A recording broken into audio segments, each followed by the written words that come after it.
Pause. Yeah, I guess. I don't know what I said. Leave me alone with that pause shit, though. Hey, we live. We live. All right, yeah, just go ahead and drop this. Turn the volume down and turn the volume on the YouTube. So I can hear the YouTube behind us, I believe, right? No? All right, listen. Let's go ahead. Shut the music off. Let's get right to it. Today is the day after D-Day, right? It's the day after D-Day. I just wanted to say, yo, please leave me the fuck alone. Stop telling me to listen to Layer 7. Quadruple entendre, triple entendre, double entendre. I don't care. I heard the song the first time.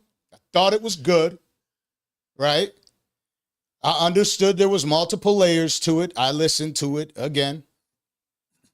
I caught most of it. Of course, there's going to be a lot that you listen to. Oh, like, of course I didn't know what he said in reverse. It's not like my ears operate that way. Like, you know what I mean? I can't do it. I'm sorry. But listen, it was good. Please, I found something out today and I'm heartbroken. I really am heartbroken about this. But you mean to tell me that you're going to really sit there and explain it to me for 3 hours why I should like the song more? This is fucking crazy. I don't like it anymore. I don't like hip-hop music. No, I don't. I'm done. We're never going to interview another rapper again. I'm done. I can't do this. I can't. Like, why do you have to force me to like something that I don't like? It's okay. Like, if I like one disc better than the other, do you really have to pull out an encyclopedia for me? Oh my God. What the fuck is going on? Like, oh yeah, the reason you don't like it is because your IQ isn't high enough. My IQ isn't high enough where? In Kendrickism? What? Are you kidding me? It's because people don't kill each other no more. That's what it is. It could be. Mm-hmm. I don't even know if this is real beef or if this is a cyber war between China and America right now. I don't know what's going on. I just know that everybody is sitting there telling me, like, bro, this is like going to a fucking cryptocurrency meeting. Facts. That's exciting. That's what I feel like is happening right now. Like, I'm in a room and I'm like, yo, I don't know what's happening here. And everybody's next to me. Well, of course you don't. But if you buy Ethereum, you know, like, it's like, yo, I don't want to go buy Ethereum, yo. I'm done. Please leave me the hell alone. I'm not doing this with everybody. The record is not better than Drake's record. If you disagree with me, that's fine. But here's the problem. Here's where I'm heartbroken. This is where I'm heartbroken. This is where it hurts. God damn it. I tried to convince everybody forever that J. Cole was the best. And you know what I was doing? That's because you ain't understand the bars. And they're like, I don't need to understand the bars. It sounds like elevator music. And I'm like, elevator music? It only sounds like elevator music because you don't like the bars. Like, you know what I mean? Like, I was forcing people to do the same fucking thing. No. And I'm heartbroken because I'm like I like J. Cole. I love J. Cole's music. But I'm forcing people to do the same thing. What am I doing? Because I've never been more annoyed. There's people, there's people that have sat there on social media and tried to convince me they're more of a gangster. You know what I mean? That's because you ain't from the streets.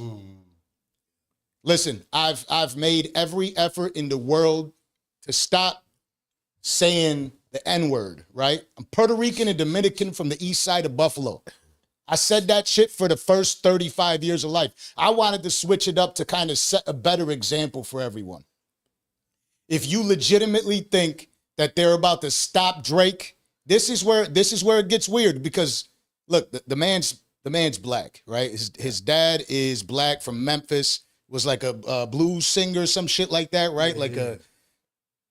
It's not gonna end. I'm sorry, it doesn't work. It's not a good angle. I understand that there's people out there like, yo, Drake is a superpower. There's no doubt in my mind that a lot of the portion of the world's like, finally, somebody take Thanos down. There's no doubt in my mind. Like, you can't want this dude to win forever. Everybody, you look at how much of a great example LeBron has been his entire career. and people still want him to lose. Yep. Right? Me. You know what I mean? Like, all right? Oh, man. I'm a Curry fan, all right? So, yo, it's okay if you don't want Drake to win, but let's cut the bullshit out. Well, everybody else wrote for him. I don't care who the fuck wrote for him. It's still more fire. All right, so like let me go have a shot with all the people that wrote for him. I still think it's better. Oh, well, yeah, it's not about beats. I know it's not about beats. I'm listening to the lyrics, but let me tell you something. When I listen to the beat, I'm already ready to sign off too. I'm sorry, I'm a little bit bored. I'm listening to a diss record and I want to go out and kill somebody. That was a 6-minute diss. You know what I'm saying? Like I'm thinking like when I listen to a good diss record, I'm thinking like kill. You know what I mean? Back in the day, I'm amped up. You know what I mean? I'm in the gym like, ooh, let's get it. And now I'm listening to this shit and I want to play that nerd game I was telling you about on my phone. Like, you know, Last War. Like this is what that's what this record makes me want to do. Huh. Oh. It's okay. That's crazy. Listen, I fuck with both of them. One of my favorite songs ever, Blacker the Berry. Right. Kendrick Lamar. One of my favorite songs ever. I was talking about it earlier. I don't know if that's in my top 10 or 20 records of all time. Love the fucking record. Good Kid, Mad City is a phenomenal album. Kendrick Lamar is phenomenal. Yeah, Damn like, is a fire album too. Kendrick Lamar is phenomenal. His fans, my God. Not so much. Yeah, like, look, so what happened today is I was a huge, and I'll be off of this in just 1 second. I was a huge LeBron fan when he came out of high school. Right. Huge. When LeBron's storyline when he was in high school was one of the craziest storylines ever. You know what I mean? Straight. And I'm a huge fan. He goes to the Cavs, huge fan. Then they start saying, he's better than Kobe, very early. Now I'm like, whoa, chill. Like, Kobe. Like, what are we doing here? You know what I mean? Like, we talking about Kobe? Kobe. Right. So now I'm kind of mad. And then I start fucking with Curry. Curry's got, he's a legend out there, right? Right. The best shooter we ever seen. And then people are like mad because I'm a Curry fan. And it's just like, but LeBron. Until one day I was like, fuck LeBron. That's what Kendrick fans are doing. They're making you say fuck Kendrick. Yeah. Like, I don't want to say it anymore. That's why I'm like, I'm out of here. Yeah. You know what I mean? Because I made a lot of people say fuck J. Cole or fuck Joe Budden. Right. Right? Because I was fans of their music and I was fuck Nipsey Hussle and fuck Tory Lanez. Because I was fans of their music and I was pushing it. Right. To everyone, like, yo, you got to listen to this one. You got to listen to this, listen to this. And eventually they were like, yo, shut the fuck up. Fuck him. You know what I mean? Like, every time they thought about that artist, they're like, oh, my God, I got to hear about this son of a bitch again. Right. So I say that to say this. Fuck Kendrick Lamar.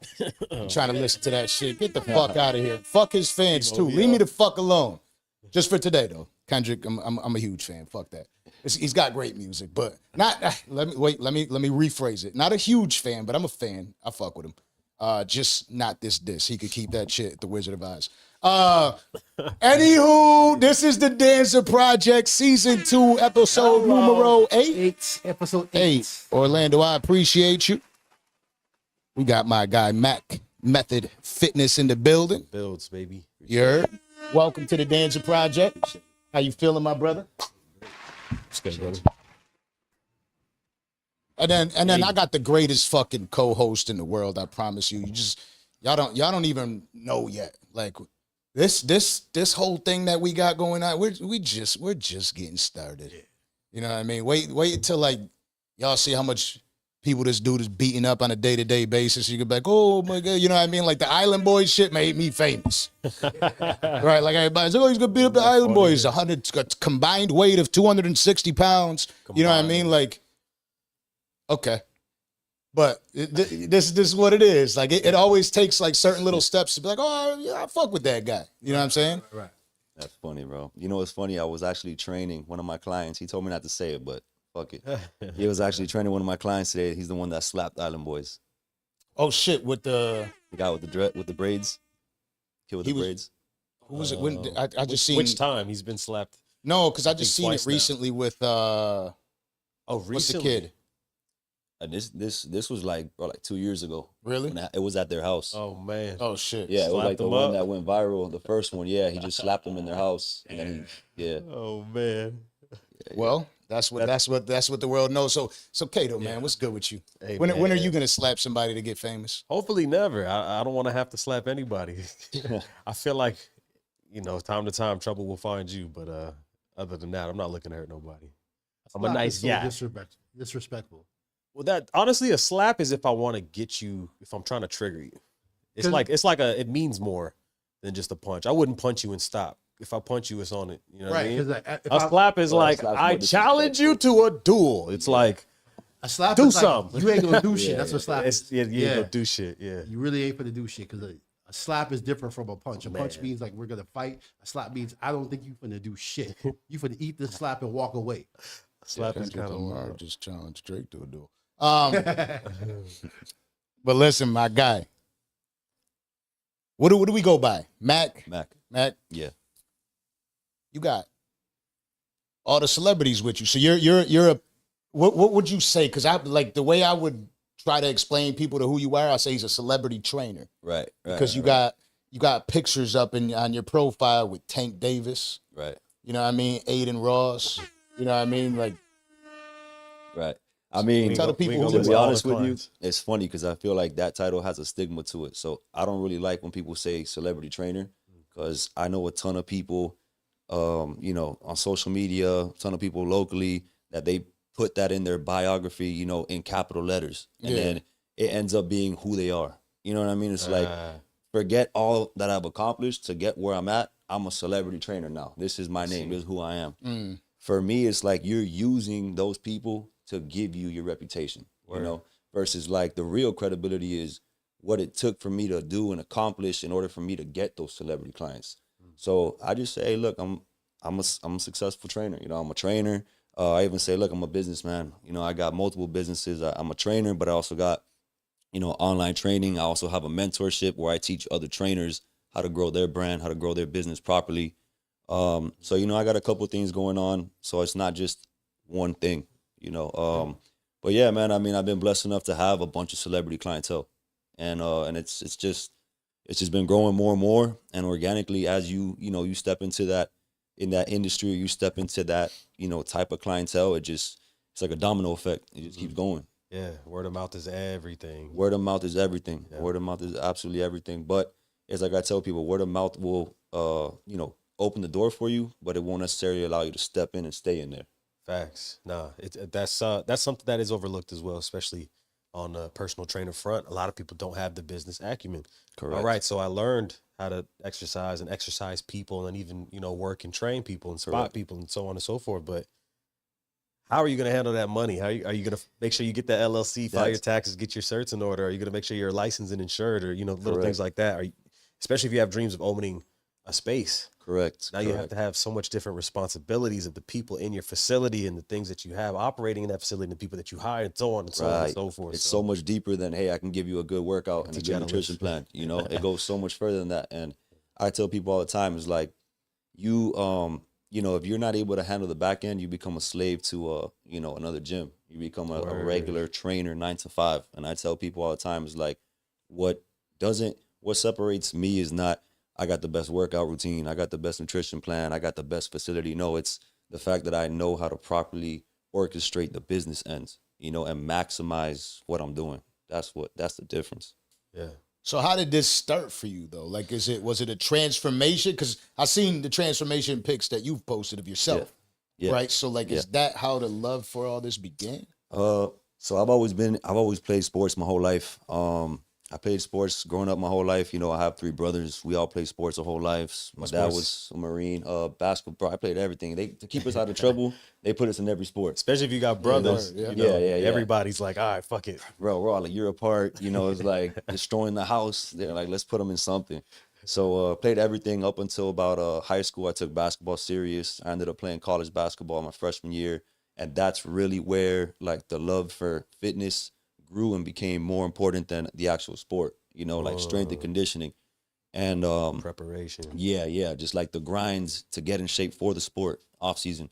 And I started realizing like, yo, I like this more than the actual hooping. Like, this is what I like to do.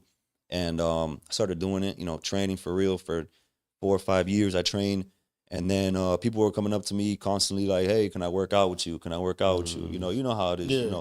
I want to jump in with you. And you're not thinking like, yo, I'm going to charge my homeboys. I'm just going to train you. For sure, jump in. Next thing you know, I'm at the gym. I got 5, 6 people working out with me at LA Fitness. It's crazy. Yeah. So I was doing that. And then at 22 is really when things took off. So it's crazy how life works. I didn't plan to be a trainer. I didn't want to be a trainer. I didn't want to train people. I didn't have the patience for it. I just didn't want to do it. I'm not a people person. I wasn't a people person. I've always been introverted to myself. And I applied for a front desk job at an all-women's gym, just front desk. I wasn't trying to train anybody. I wasn't none of that. And I got trying to train who? Yeah, exactly. All women's gym. Come on. Sounds like he was on the right path. In case my girl's watching. Yeah. Pass life. Pass. So, funny story, man. So they called me back the next day. They're like, hey, look, we actually hired somebody for the front desk, but we'd love to have you as a trainer. We feel like, you suit the position or whatever. I was in shape. I was working out. They're like, you suit the position. And I knew what he was doing. It was all women's gym. He's like, let me bring in some young kids in shape, yada, yada, whatever. And so he tells me, he's like, hey, look, I'll pay you more. Even though, you don't want to do this, I'll pay you more. And I'm like, oh, how much more? He's like, I'll give you $11 instead of $10. And at the time, bro, I'm like, I'm dirt broke. I'm like, all right. $1 per hour. $11. Add up more hours and then, Yeah, you get me? I'm like, yo, $11 is crazy, bro. I can pay my gas. I can pay my car. Like, cool. I'm already here. Fuck it. I'm already here, right? So, bro, it's crazy. I've told this story, like, I don't know on how many podcasts already, but every time I tell it, bro, it's just like, it's crazy to think about where it started and like where I'm at. Like I say all the time, from garage to jets. It's just crazy, right? So like, yeah, bro, it gives me chills. It's crazy. So whatever. So I start training there. He tells me, come and train, $11 an hour. I say, all right, for sure. I come in, I have no idea what I'm doing. I'm like writing down my workouts on a paper. Like, I don't even know what I'm doing. I go in there and let's just fast forward 3 months. We go from having 5 girls in a group class to 30 something girls in a group class. It's just popping, bro. And it got so big, so quick that we had to take it from training in the gym to training in the parking lot. Because we didn't fit. Jesus Christ. I hope she's not listening. We didn't. Have you been to Mac's class? It's great. Nah, she was there. She was there for that. So, okay. Yeah, she was there for that. So, by the way, I'm just trolling. Nah, she was there for that. So she knows. But yeah, man. So then fast forward 3 months later, class is popping, business is booming. He's looking for a second space, right? Mind you, he's looking for a second space because it's so big. Everything is growing so quick, First sign. Right? So one of my buddies tells me, yo, how much do they pay you? Because at LA Fitness, I'm getting like $14 an hour. And I'm just like, you get $14 an hour? I'm like, bro, I basically run the business. I open, I close, I clean up, I do it all. He was just coming in, literally collecting. He would pay me, and then he would leave. So I got to the point where I was the business. Word. You're greeting everybody. Hey, how you doing? Yep, sure. Come back next week. Hey, next time bring a towel. Bro, exactly, bro. Literally everything from head to toe. And then I remember one of my boys telling me that, and I'm like, you know what, bro? I'm going to ask for a raise. It's only right. So I remember talking to him, yo, Jamie, can I talk to you real quick? And I remember talking to him and I go, yo, look, I would like to do this for you long term. This is the craziest part. I really told him, like, yo, I want to do this with you long term. Like, I want to have this as a career. Business proposition. Which is crazy looking now, like where I'm at now, right? Like getting to this point. And I told him that's how much I loved what I was doing. I was like, yo, I want to do this long term. Either you can give me like $15 an hour, which is nothing, right? He tells me, hey, look, man, right now I'm in the process of expanding, getting a bigger space. Right? I don't really have the funds, but I'll see what I can do for you. All right. So you're getting a bigger space because of me, but you don't have money to pay me. Yeah. So I'm like, all right. So I'm pissed, bro. I leave, I call my parents. I'm like, yo, I'm going to quit. I'm good. Like, I have enough money put away to last me a couple months. They're like, hey, don't quit yet. Just wait till you find something better, whatever. So I'm like, all right. Crazy how life works. The next day I come in there and he tells me, hey, look, I got something for you. I could do 11.50. I was gonna say 50 cents. 50 on a cents. dollar. 50 cents, bro. 50 cents. She tells me. So I'm like, bro, I'm out of here. Like, this is it, right? I'm like, I'm going to LA. This is, yeah, right. This is how crazy it is. So I'm like, this is my last class, and I'm out. You know, because I wanted to just walk out of there, but I was like, you know what, bro? Let me be respectful. It's my last one. I'm gonna wrap it up here. I'm out. And it's crazy. That same day, remember, I told you this is an all-female gym. Some guy comes in. He jumps into the class. I'm like, yo, buddy, you can't be in here. It's for women only. He's like, nah, I spoke to the owner. He said since my sister's in the class, I could join today. What the fuck? So I'm like, bro, hold up. So I call him up. Yo, did you say this? He's like, yeah, he's good to go just for today. I said, all right, bet. So that's my last day, whatever. You know, I finished the class training him. He comes up to me. Shout out to Joel. This wouldn't be possible if he didn't, come to the class. And he comes up to me. He goes, yo, the class was dope. Do you happen to do one-on-one training? I want to take it more serious. Bro, I had never trained anybody one-on-one in my life, ever. But I was thinking business. I got to get this guy as a client, right? So I tell him, yo, yeah, actually, I got a spot, but I can't talk to you about it here. I'll talk to you about it, when we hop out of this class. Signed a non-compete. Yeah. So then I start texting him. What do I do? Start in the garage, right? I tell him, yo, here's the address. Goes to my parents' house. I got a couple rusty dumbbells in there, some bands, some bunch of random shit in there. And I'm like, you know what? Whatever I got here, I'm going to make it work. I'm going to train him here. So he pulls up. I didn't even know what to charge him, bro. I called like every gym in Miami, acting like I was a client. Hey, what do you guys charge? I'm looking to train. What do you guys charge? I started hitting up every gym. And I was like, you know what, bro? He cannot say no if I tell him $200 unlimited sessions. He can't say no. Yeah. So I charged him $200, and looking back now, that was less than $5 a session. I was training him every day. Wasn't even looking at the clock. I didn't care if it was an hour. It was an hour and a half. There were 2-hour sessions sometimes. My goal was just like, yo, I got to transform this guy, bro. I got to get this guy right. Like, this is this. And I wasn't even thinking like this could be the start of something great. I was just like, if I'm going to do something, I'm going to do it right. Yeah. Like, I'm going to do it all the way. I'm going 100% in this. And sure enough, bro, I trained Joel 3 months, has a crazy transformation. If you go to the bottom of my page 9 years ago, he's the first transformation on my page. And then his sister says, yeah, I want to start training too. Mind you, his sister is still going to that gym. And I trained his sister and him together. And 3 months later, all the girls that are at that gym are asking her, yo, how'd you get right? Like, what did you do? What are you doing? What are you doing? And then she's like, I can tell y'all, but I can't tell you here. Oh, shit. So you see what's happening. You see what's happening. So then start spreading. Mm-hmm. I would have said text Mac Method now to Right. 444444. 1-800 Yeah. Mac Method. So then fast forward from that, 4 months later, all right, he ends up going bankrupt. He actually ends up moving out of state. He ends up going bankrupt. I get a death letter, basically a death threat letter from him saying like, yo, if I ever see you, I'm going to kill you.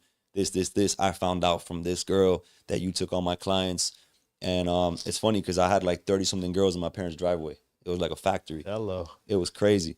And and that was the start to it. But mind you, during all this, I didn't know how to run a business. I didn't know how to charge people. I didn't know how to schedule. I didn't know how to run the operations. So it was just a disaster. It was just like I would put a schedule on the table and tell all my clients, go crazy, write whatever you want on that schedule, So I'm training 5 a.m. I'm training 12 in the morning. I'm training like just everywhere, I'm just getting it while I can, whatever. And that was the breeding ground, my parents' garage. That was where it all started, Yeah, man. It's crazy because that's what it takes. In the beginning, you gotta.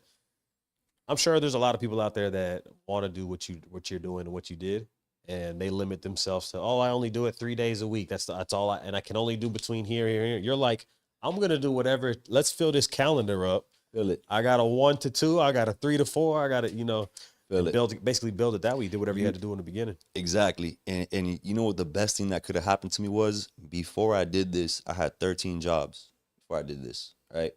And bro, I had 13 jobs, which was also a sign to me that like I got to be my own boss. You know, that was one thing I remember. It was just like, Learn That's a some good things. way of looking at it. Because I was just thinking how many jobs I had. I had a shitload of jobs.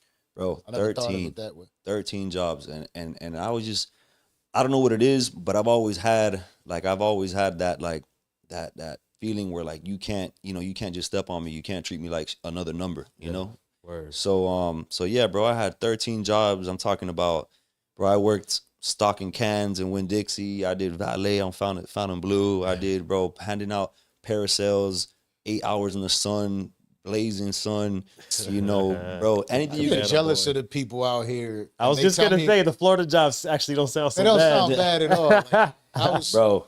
I was what you call humping shingles. Okay, pause on the roof. You feel me? Mind you, he's from Pause. Buffalo, so You know what I'm saying? Like yeah. my back's fucked up probably because of that. Right. You feel me? Like Yeah, that's it, rough like too, bro. like y'all got some good motherfucking jobs out here. Some great. I'm handing out parasailing fucking pamphlets. I'm not gonna lie, bro. That is better than what you were doing.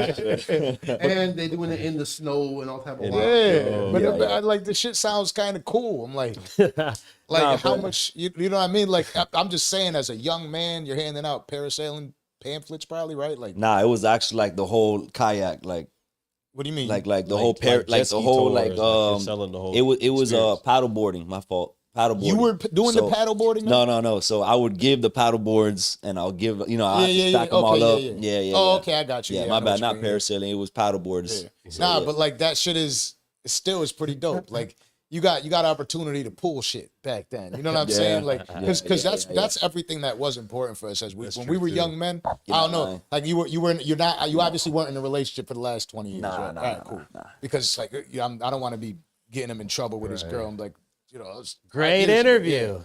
Yeah, right. Because you never know, man. I'm telling you. Listen. I'm sorry, baby. I'm just brutally honest. But I was making a comment about Taylor Swift, and I almost got fucking murdered. You know what I'm saying? And I'm like, nah, I was just trying to. It was just. You know what I mean? Sound like Kendrick Lamar fans. Trouble. But like you were saying, man, it's interesting that you said that. Working that many jobs, you start to pick up on trends. It's like Yes, there's always somebody at the top of the pyramid, and they always breathing down my neck and exactly. get paid the most to do the least. Exactly. How can I bridge the gap? I'll never forget. So I was at this for me was a big eye opener. I was at Winn-Dixie. I only lasted 7 days there at Winn-Dixie. And the craziest thing was, so I did overnight. It was like 3 a.m. They would bring in like a 18-wheeler, and then you would just like stock all the cans and all the stuff, you know. And Undo the pallets and Yeah. stock everything. That's the headphone shift. Everybody's got headphones. exactly, right. So I'm there, and I'll never forget. I had a guy that was in there. He was probably like 50 years old next to me, stacking cans with me. Right. I'm at this point. What am I? 19. He's 50. He's 50 years old, stacking cans, and I remember just looking at him, and I'm like, "Yo, do you like this?" And this is when I knew, bro, I had to get out of there ASAP. He looks at me and he goes, "Bro, I love this." shit. He look what he tells me. He goes, "Bro, I love this. I get to drop my kids off at school, and by the time I'm out of here, I get to pick them up. That's all I got to do, right?" Which you could look at it both ways. You could look at it like, man, there's more to life than Word. right? But then the other one was for me was like, he actually liked this shit. Like that's it for you. Yeah, like this is it, you know. And then he told me the only thing I hated was I retired from Publix when I was like 35, but I ran out of all my money. So then I came back, and I'm working at Winn-Dixie for 10 years. Oh, the ops. And I was like, bro, I need to get out of here right now.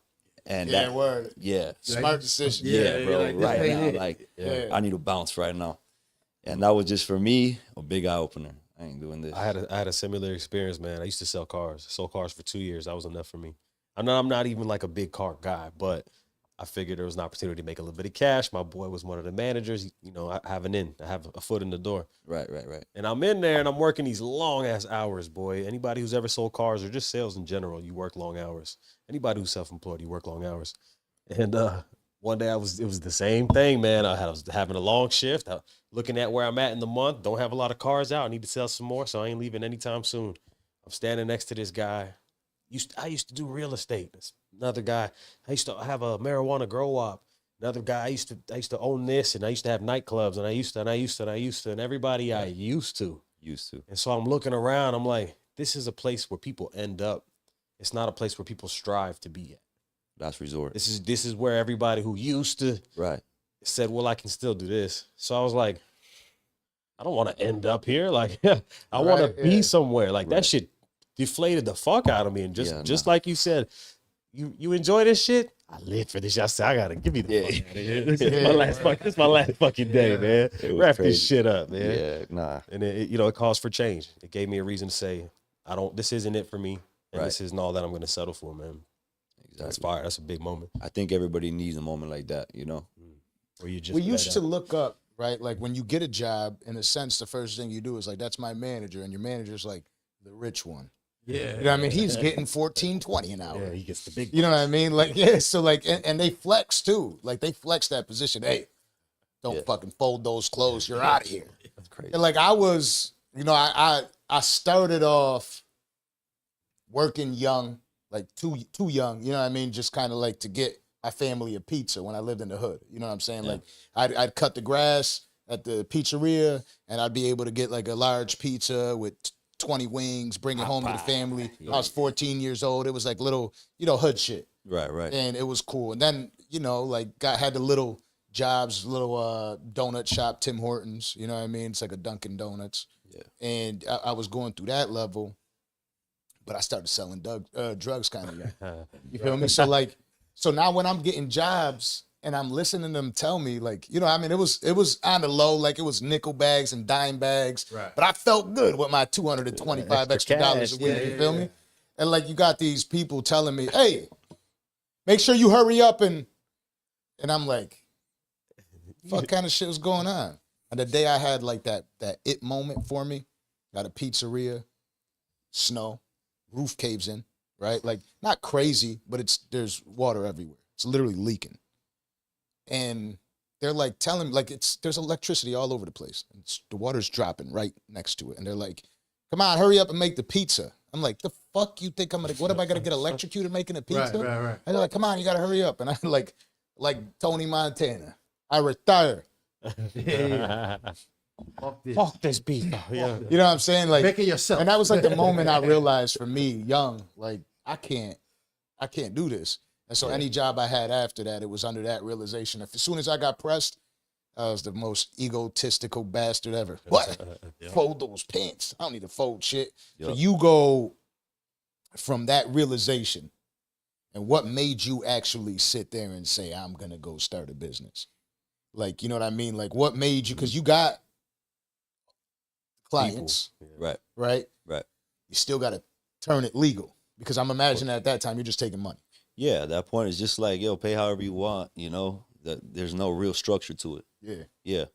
So basically what starts happening is like, I started to realize, so I was in school. I tell people all the time, I did go to college and I graduated, but I don't owe my success to college. What I owe to college is the discipline that I built, being more articulate, being able to understand like there needs to be a system in play in order for things to run smoothly. And, I learned how to, like in school, create invoices. I learned that there were certain deadlines. I knew how to, do the billing aspect. And I knew certain things like that from school. So that's when I realized if I want to charge more, I got to come off more professional. It's the only way. Especially my clientele started going from 21-year-old females to 40-something-year-old lawyers, 50-something-year-old doctors. It's like, if I already knew in my mind, as far as if I want to be treated serious or taken serious, I got to come off as a serious business, as a professional business, and especially, when you're younger, your biggest thing is we all have that in the back of the head. Are they taking us serious because we're young? Because we're 21, we're 22. Like, I wonder if they look at me like their kid or do they look at me like their trainer? I hope they respect me. Yeah, exactly. And my price. And my price, so it's like, if they can't respect me, they're definitely I'm not going to be able to pay, ask for the price that I want to ask for if I'm not respected. So for me, the biggest thing was like, it has to make sense and I got to feel right charging that price. Like I got to be able to look you dead in the eye and be like, hey, this is my price right here. And I got to feel like you got to respect it. So I did my own time. I put in my time. I did my due diligence and I said, all right, I'm going to make sure that I got all this laid out. When they do come in asking for training, I got packages set up. I got everything needs to be like if you're going to a gym, like if you're going to a corporate facility, I need it to be just like that. Yeah. So what did I do? I started going to different gyms like, hey, I want to sign up. and I would see the process of how it would work. I would see how they did the onboarding. I would see the applications, the questionnaires. Come on. You know, The welcome letters. yeah, all that shit. And then it's crazy because when you actually build it yourself, you see how bullshit all these corporates are, and you're like, damn, all they're the really, fluff and yeah, all bro. the upsells. Like, hold on, Bro, it blows my mind. Like, and I've noticed that a lot of these actually, and doing this mentorship program that I have now, a lot of these trainers that are working at gyms, they're all leaving. They're all leaving because they're realizing, yo, I'm being treated like just a number. I'm being treated like shit. I don't get paid what I'm worth, what I bring to the table. And what keeps them in the gym is that they don't know how to run themselves as a business. Word. That's the biggest thing. When you go to a gym, it's like the first 3 questions matter. You know, what's your goals? You know, you go to like one of those, it's, you know, it's got like Kendrick Lamar layers.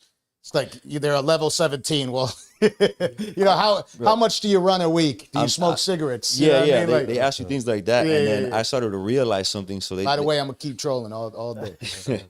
They do a lot of psychological things, which is also what I picked up on. Like, I'll never forget one gym that I went to. They asked me which family member is most important to you. What the fuck? And I'm like, oh, what does that matter? I think I said my mom, and then mid sentence or mid conversation, the guy tells me, yo, so how happy do you think your mom would be if you want to better your health, you want to better your lifestyle, you know? And I'm like, holy shit, he just used my mom for me to buy a package. Yeah. And then, you know, I'm not saying that I'm doing that to my clients, but at least I know, you know, one side of the spectrum versus the, you know, the regulars, the other side where it's just the basic shit. So I'm like, this is the crazy part of the spectrum. This is the basic. So I'm like, there's got to be a fine line that's genuine. Not, yo, did your mom know you're gonna die if you don't start training? Like that shit's crazy. Extreme. Nice to meet you. What if? Exactly. Like, you know. So then basically what I'm trying to say is, like, your level of professionalism, and I preach this all the time to my students, is gonna very much determine what you're able to charge and why somebody says, shit, I'll pay you $250, $300 an hour. I'll pay that. Yep. You know, Facts. and it's crazy because I can say this and I can look anybody in the eyes because I've charged less than $5 a session, and I've charged people almost $500 a session. Word. And I could literally give you an invoice of why I'm charging you $500 a session, because it took this amount of time to get on the jet, it took this amount of time to train you there, it took this amount of, like, everything is broken down. It took this amount of time to get on the jet. We ain't talking to no motherfucking regular trainer. I just not like we really don't talk to regular people. Just so you know, we're not regular people talkers. You know what I mean? This dude says it took this much time to get. Okay, It's true, man. It's true. And talk your shit. You know, it's just like I tell people all the time, don't expect to be valued at a certain price if you haven't put in a certain amount of work. Like, it's just Big bars. It's just simple as that. It's very simple, and I think it's very, it's just very overlooked. It's very overlooked, you know, and it sometimes it's a shitty situation because people who just started following me that don't know me, it's crazy because I'll show you a perspective right now. Somebody who just started following me will say, the only reason this guy is where he's at is because of the way he looks, because of all his tattoos and this and that. But then I could go back 8 years ago, people will say that you're not going to be successful because of all the tattoos you got. Right. So you see how it flips. It's like, as time went on, you can never win. That's what I'm trying to get at. These people that you know what I'm are saying? on social media commenting and stuff like Yeah, that, bro, they're the ones that are trying to tell you, no, don't do it. Don't be better than me. So it's funny. When I started working with a certain client, all right, which is very big, which everybody fucking knows, basically he told me, like, yo, with this is going to come a lot of shit. You know, there's going to come a lot of negativity. There's going to come this. And I'm thinking, like, well, I don't offer anything to be negative about. Like, bro, I'm genuine.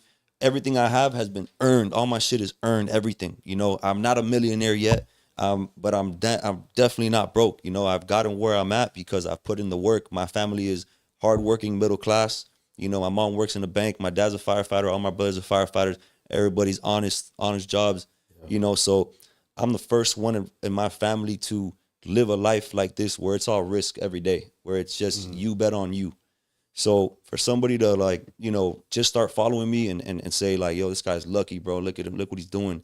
You know, or he's a plant, or he was supposed to be put into that position, or, you know, Does the crazy plant shit never end? never ends, It goes It's in the every newest goddamn thing. They fucking. can figure out a plan for everything. It's an Yeah, easy it's blame. bro. They started this thing like these communities. They started this thing where somebody had taken a screenshot of me with my shirt off, and I have this triangle here, right? And they started saying Illuminati. Crazy. Illuminati got to be in shape, man. Come on. You know, Come on. it was just nonstop. You're Stop it. I'm part of the Illuminati. I tell people all the time I've been part of the Illuminati for about 10 years. That's how we got the plaque, bro. Yeah, While we're yeah, drinking Deuce. Oh, that makes sense. The plaque. Yeah. yeah. If I do say so myself, you know what I mean? Like, hey, but I mean, look, here's something I really wanted to know real quick. I don't know what gym you were at when he asked you the question about your mom, but did he try to get you to get your mom to sign up at the gym? That's what I was thinking. That's what I thought he was going. I don't really remember, to be honest with you. That was Because they so long usually ago, bro. do. They're like, well, you know, since she does care about you, she does Let's want get her you in to do here, well. too. Why don't you bring her in so she can watch you excel and she could excel herself? What if Yeah. you both were healthy? Yeah, right. But it's the part that I hate about gyms. Yeah. I came out here from Buffalo, New York, so I probably moved here about 7 years ago. Okay. I was into fitness, right? Like I was in shape, Yeah. but I never knew what it was like out here. You know what I mean? I'm going to the gym and it's like there's like The scene. it's a cult, Yeah. right? Like in a gym sure. in Buffalo, New York, 13 people in there. You know what I mean? Like it's you could use whatever weight you want, whatever machine you want. Everything is re-racked. You know what I mean? There's nothing on the floor. Out here, It's a jungle. I'm like, where's the 5s? Where's the 50s? You know what I mean? You don't know where the weights They're are. all by the treadmill. And Yeah. I realized that everybody takes this shit serious. Again, this is how Danza became because I was always Miguel. Like, oh, nice to meet you, Miguel. But you know, oh well, what's your IG? You know what I mean? I'm like, I don't really use IG, but it's an IG. And I became Danza. Right. And that's how it became because everybody called me what my username was. I'm like, oh, everybody goes by usernames here and a gym selfie and the gym post and their fucking and how much reps. Like I kept seeing everybody. I'm like, holy shit, everybody in South Florida works out. I get it. You know what I mean? Like I get why everybody just wants to fuck each other. You know what I mean? Like this is high school after high school. Yeah. You know what I mean? And it was like confusing. So how do you separate yourself in a space where there's so many people trying to become what you are? Bro, to be honest with you, I feel like people just try so hard to be different, or they try so hard to, like you said, separate themselves from like a saturated market that it just doesn't end up working. I mean, to be honest with you, like I didn't try to be different. I was just being me, just doing my thing. Just, you know, I was just Putting in work. You know, I've always been like this. I've always, you know, liked to grind and liked to put in work. And like I said, I played college sports, so I was always like chasing after something better. And it's just, I don't know, just the way that I was raised. Like, honestly, like I was never like the kid on the iPad. I was never like, you know, the kid that was like stuck in his room. Like I was always out on the street, bro. I was out on a bike until the sun came down at different basketball courts in different districts, like hopping on the bus, getting lost in the middle of I don't know where. You know, I was just always, you know, just trying to be better and just, I don't know, bro. I really don't know. Like I just do me, you know. I just do me. I don't try to stand out. I guess I stand out because I'm me, because I'm genuine. Like that's the only thing I could say. And I tell people this too, is like there's so many trends and there's so many like different fads and shit on social media that people tend to lose themselves trying to be with the trend, trying to be with the waves and all that. And one thing about me is, like I said, I was the way I was getting tatted, you know, when I was 16 years old. This is what I wanted to look like. This is what it was like. Build your character. I was going to build the character that I fucking wanted to be. And now it's just like, damn, bro, it's crazy. You got all these tats. You look like this now. You know, you got social media presence because the way you look, you stand out. And it's like, I did this shit before. So before Instagram even was a thing. Instagram came out my freshman year of college. I was already 19 years old. I've been like this since I was 16, you know, like, yeah, I didn't even use Facebook because at the time it was like some huge ordeal with my ex-girlfriend. She didn't want me to have Facebook. I didn't even have Facebook. So I didn't do this shit for likes and none of that. Yeah. You know? That's a crazy claim just because of your appearance. It's like Oh yeah. he's too good looking. Word. Like I still got to work these people out and show you some progress. I Bro, still like, got to make sure these I guys. still got the transformations on my page. Yeah. You know, I still got the results. One thing, and this is what I tell people a lot. One thing is to say, I train all these celebrities, right? Okay, you train all these celebrities, but have you actually brought them results? Have you actually transformed that celebrity? Yeah, You know? are they sharing? You know what I mean? Are they proud of where they're at? Because Correct. that's really where it comes from. You know what I mean? That's one thing that my parents actually had this talk with me, because when I did start training Aiden, I had already trained a good amount of celebrities before I got to Aiden. I had trained producers, artists, boxers. Did you train name- Gervonta Davis, or was just a Nah, flick? he actually just came through. He said what's up. He checked out the spot. You know, we talked, we chopped it up. But Gervonta's had his team for a long time. Like his camp is his camp. Yeah. You know, super cool guy though, super cool dude. You know, but like I said, man, I mean, when I did meet him, I remember like a lot of things changed, believe it or not. Like it was almost like the validation that I never had, right? This is Aiden. Aiden, yeah. So it got to the point where it was crazy, man. Like it was crazy. Like I can show you my DMs right now on my life. I got people, I'll pay you this to meet him. I'll pay you that to meet him. I'll pay you, like I got hundreds of DMs. It's insane, like on a constant basis. And it got to the point where like they got my parents' address, they got my brother's address, they got their phone numbers. They're texting my mom at 4 a.m. Yo, we're gonna post your social security on Discord and this and that. If you don't get Mac to introduce us to Aiden, like What the fuck? Whoa, that's that went a completely different direction. Talk Yeah. about the the internet, man. Like I've gone places to eat just now. I promise you, just now I was at the Edition Hotel and I'm with my girl at the bar getting a drink. Some guy walks up behind me. He's like, "What's up, bro?" It's not gonna say his name. And I'm like, "What's up, bro?" He's like, "You don't remember me?" I'm like, "Nah." And bro, I don't smoke, I don't drink. I got a good memory. I don't know who that guy was. He's like, "Yo, I'm the vendor for this brand of alcohol. Anything you want in the hotel from that brand, it's on me, bro. Love what you're doing on IG. This, boom." Just like that, right? Tough. And then it's just, bro, the kid has such a platform, you know, that it's like, I didn't really realize like the Wealth page had posted it.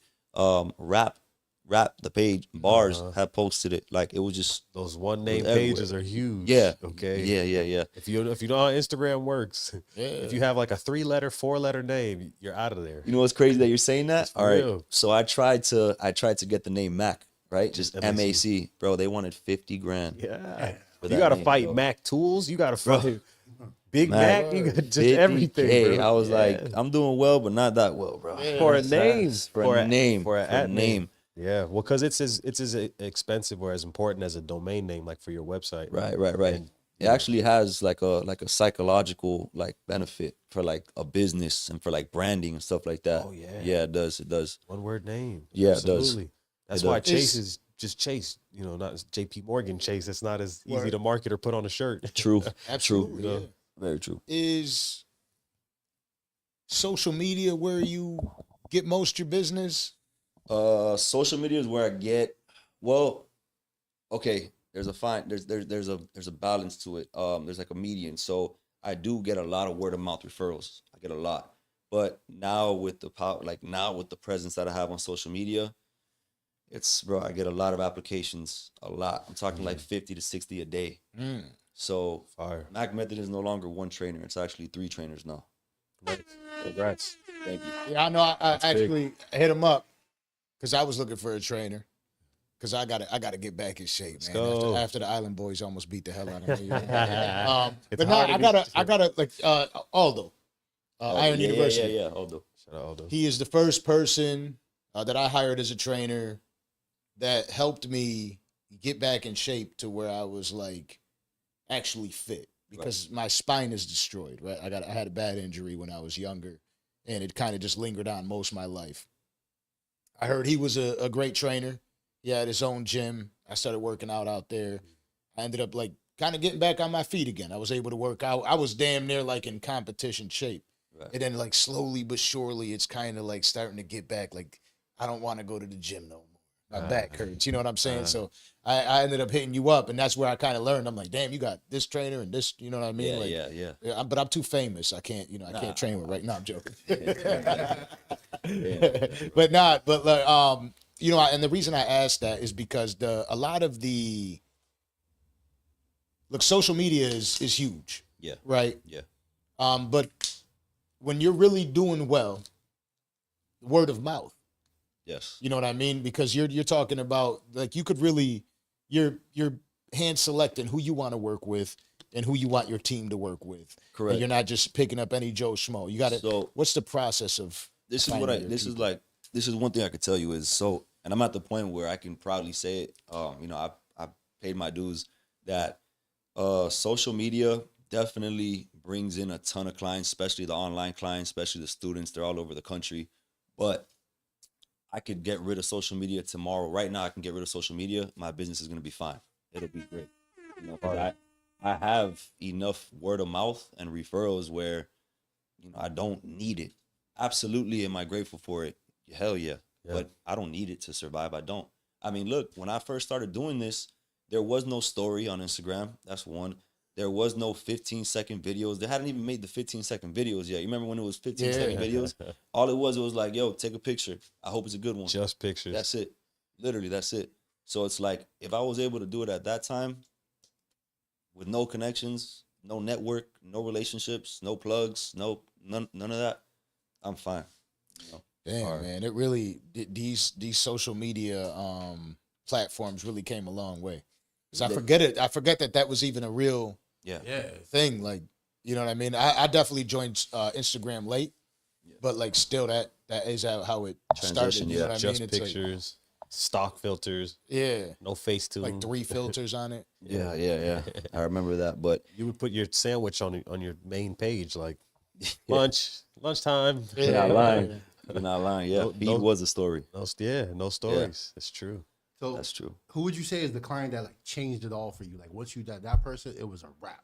I say this all the time. I said the same person on like five podcasts already. Yuli Monster. Okay. Hey. Ulysses Diaz. Miami My big legend. brother. Word. Miami legend. He was the first, I want to say, and I don't care about followers. I don't give a shit, you know, how big your reach is and all that.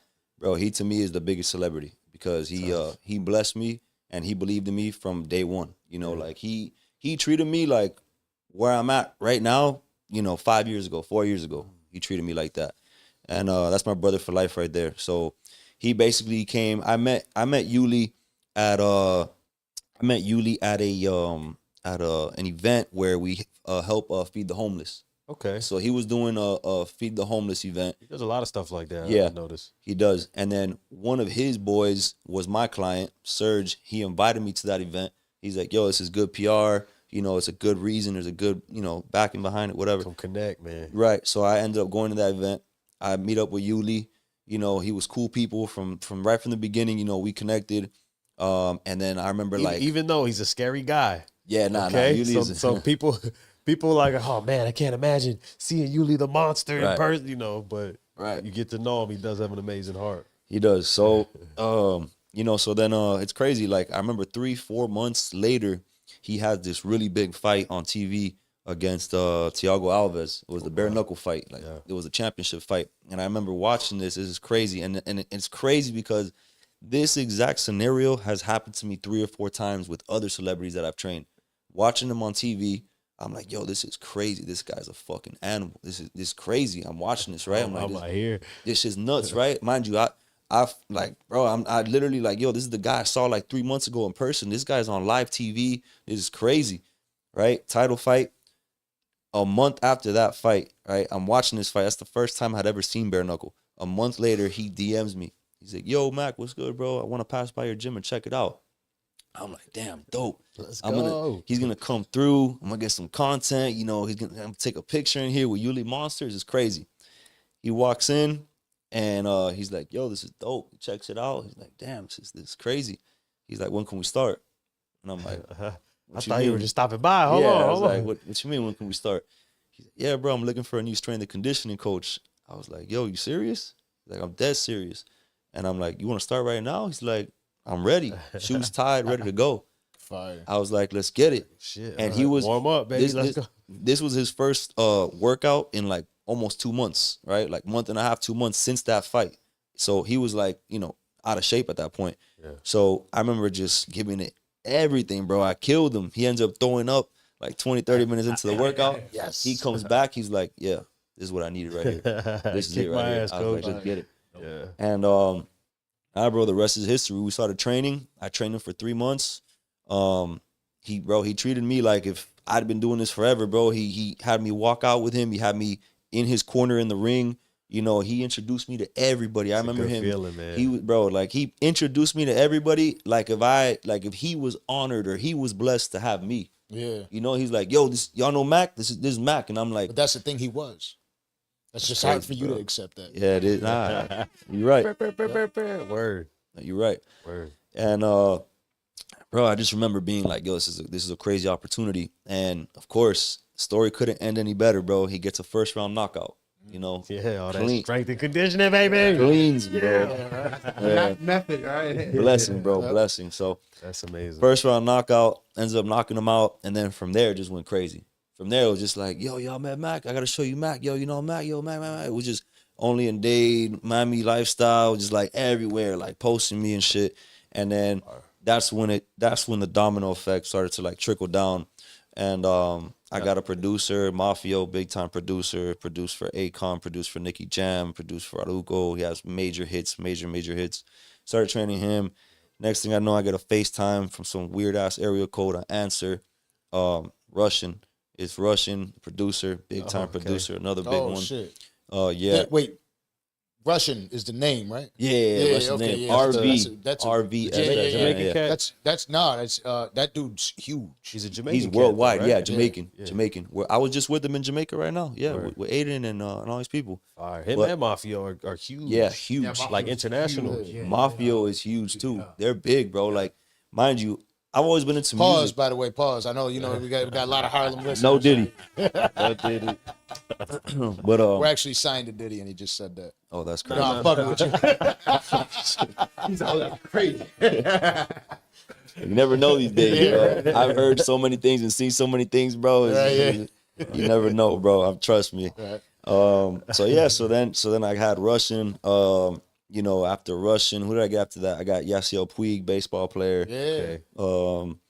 Bro, and then I got Yuli's wife. She's a WWE wrestler. I had her right. as well in there. Justin Jefferson came by a couple times Yep, I as seen well. Shit, who else I got in there, bro? A bunch of influencers, you know, bunch of very well-known local people. Even some top high-end bodybuilding women, right? I believe, or is there like a Spanish artist? Have I got Females- Mariah. Yeah. Mariah, which she actually has a My song. girl was telling me about somebody that you had up there. Yeah. Mariah, yeah. Mariah. I'm training her now. She got a song with 1.3 billion streams on YouTube. Billion, baby. Billion. Crazy. 1.3 billion. You know. It only takes one. You're out of there. That's it. You know. I was gonna ask you who has the most athletic capability, because I noticed it looked like you trained from football players to boxers to MMA guys to track people. Who Bro. has like What do you mean, like what? an athletic disposition? Like, Yeah, like, because who's the boxers most- maybe can't move like Yeah. a track athlete, and an athlete So- can't rotate the No, hips. you're right. Like, you know, You're right. Every athlete has their strength, you know, their advantage. But easily, man, I love Yuli, but Justin Jefferson is Justin Jefferson. You know, like I've seen this guy, like you see this guy and you're like, you know, he's skinny, but this guy's deadlifting like 4 or 5 plates on each side. And on top of that, he's like 6'3", right? Actually, I got a video on my phone. I'll show y'all now. We stacked both the boxes up. It was 50 inches, both the boxes. And bro, after a whole workout, he just took a breath, jumped on the box. the Like end it of the was workout. No, nuts. he's definitely a freak of an athlete. Insane. It's crazy, bro. It's Yeah, crazy. I was praying that the Buffalo Bills got him, but Yeah, nah, it's he's crazy. staying in Minnesota for whatever reason. Yeah, nah, he's definitely staying in Minnesota for sure. But- in the same aspect, but he was saying, like, is it hard, you know, in a ecosystem where a lot of people are trying to do what you're doing, when you're training people, how do you keep them from straying? Because like something that happens a lot when they talk about players when they move to Miami, Right. they're going to be distracted. Distracted. It's sunshine all day. There's women. There's Bow Harbor shops. There's Right. you know, a lot of different things for you to get into as far as trouble. How I do you- mean, man, I tell people, look, at the end of the day, we're all grown men. We're all adults, you know? So if you're coming in here and you're spending that type of money, you got to take it serious, you know? And I tell people all the time, it only benefits the client more when you're charging accordingly, because now the commitment is more serious, right? It's right. They feel like, okay, this is actually worth my time. I got to come in here, take care of business. And then they get better results because they're coming in there, taking care of business, taking it serious, you know? So it helps them in both ways. But I mean, I like to set goals. I like to have checkpoints, you know, certain things we got to meet in certain timelines. So setting you know, time, like checkpoints and timelines will definitely keep them more accountable. It'll keep them more locked in. And then trust me, once they miss that first check-in, that first deadline or whatever goal we have set, they're going to feel like shit, you know? And then a lot of it is just like reverse psychology. Hey, look, I'm going to give you all the tools. I'm going to give you everything. But at the end of the day, I can't want it more than you. Can't do it for you. I can't do it for you, you know? And it is a real thing when you have clients that have unlimited access to everything. It's a lot harder to convince them why they should lock in. Absolutely. You know, like, how are you going to tell me to lock in when I could roll over into $100 million tomorrow? Like, you can't. It's very hard. And that's what, to be honest with you, I'll be real with you. That's what I feel separates me from other trainers, or what allows me to say, like, you know, I'm great at what I do, is because I can psychologically keep them engaged long enough where they can see those results. That's the biggest thing. That's a gem right there. Oh, hell yeah. That's the, yeah. You know? That was the first thing I noticed when you walked in. I was like, yo, this dude looks mad disciplined. So I'm pretty sure that's like what you're imparting to hey, how you do one thing is how you do everything. You know? I'm not saying I'm perfect, bro. I have my cheat meals and shit, you know? But it goes a long way. It goes a long way for the most part. You know, I take that seriously. And you'll see me go into my gym when my trainers are training and I'm not training somebody, and I'll be the one dusting the gym. I'll be the one cleaning the gym. You know, it doesn't matter. It doesn't matter. Yeah. Very important. Those things set an example for the rest of them, you know? But like, yeah, man, I mean, listen, the best feeling is when you have these type of clients and you, like, themselves or people that have known them long enough to know their habits and know who they are telling you, hey, this person has had 3, 4, 5 trainers. I've never seen them this committed in my life. Whatever you're doing, please keep doing it. And if you need my help to keep them in that zone, let me know, because I've never seen them in this zone before. That's when you know, shit, you're doing it at this level and you're able to keep them locked in and they have the access to whatever they want. Whatever you're saying, whatever you're preaching, whatever you're doing has to be it. You know what I mean? It has to be different than what they're used to. Got to be different. Hell yeah. So when you're working with these people, especially over a set amount of time, you know, a 3-month, 6-month, 12-month, 15-month program. Yeah. How hard is it to keep that line between friendship and that camaraderie and, hey, I'm here Bro. with you and it's all good. Don't Great worry, question. bro, to fucking get it. Hey, let's go. that is a very good question, because I've experienced it. I'm experiencing it now, especially when you travel a lot with people. You know, you travel a lot with people, you have a lot of downtime. So you meet people's family and you hear people's story and you get close to people and stuff like that. It becomes very easy for somebody to be like, yo, Mac, let me get this day off today. Just today, bro. I'm just gonna chill out today. Come with me. You're my dog. We'll go together. Come with me. Yeah. Oh, pull up if you want. Yeah. That sounded real Aiden like. Yeah. My dog. Yo, love you, Aiden. You know, bro, but I mean, it is. And at the end of the day, y'all got to remember, 23 years old is 23 years old, you know? So telling somebody who's young, you know, just wants to have fun, who's as successful as they are, it's a little harder to stay locked in sometimes. It's the reality of it, you know? But, you know, with the right guidance and, you know, the right trainer, it makes it a little easier. And yeah, man, I mean, it's a lot of psychological work. It really is, bro. Word. It really is. Now, training Yuli, you trained him prior to a fight, right? Did he have to like make weight? Is that something that you had to help him with through that entire process? Yes. Was that a difficult process to get him to make weight? Like, man, Yuli, he made everything so easy. He just comes in. He's a workhorse, bro. Like he works, and then when you're not training him, he's working on his own. You feel me? So somebody like him. I have trained another boxer, though. I have trained another fighter that it wasn't the same case. So that's just one case. With Yuli, it was easy. He's done this long enough where he knows, okay, I got X amount of time. I got to got to cut this in my diet. I got to cut that. And he's done it. Like, he'll go full carnivore full carnivore before a fight. Wow. That's all he'll eat. And it works for him. That's what he likes to do. Wow. I don't even support that. I even told him, hey, look, you need some type of sugar. You need some type of carbs. Man. You know, clean carbs. You need this. Mac, bro, I'm 40 years old. I've been doing carnivore for X amount of time. I'm doing, all right, say less. Do carnivore then, you know? And that's another thing is that I tell people is like, you are their trainer. You are not their parent. You are not their guardian. You know, you can only do so much, stay in your lane. And that's how it should be, you know, because sometimes you cross certain lines that they'll stop, you know. Rub somebody the wrong way. Yeah. They'll stop trusting you as much in a certain area just because you're trying to control everything. You know, you can't do that either. Too much is too much. That's true. You have to have a certain like bedside manner, I guess, or certain like rapport, really. Right. Because like I train Brazilian jiu-jitsu. I've been training 10 plus years now. Okay. And I used to paintball a lot too. Two parallels I noticed.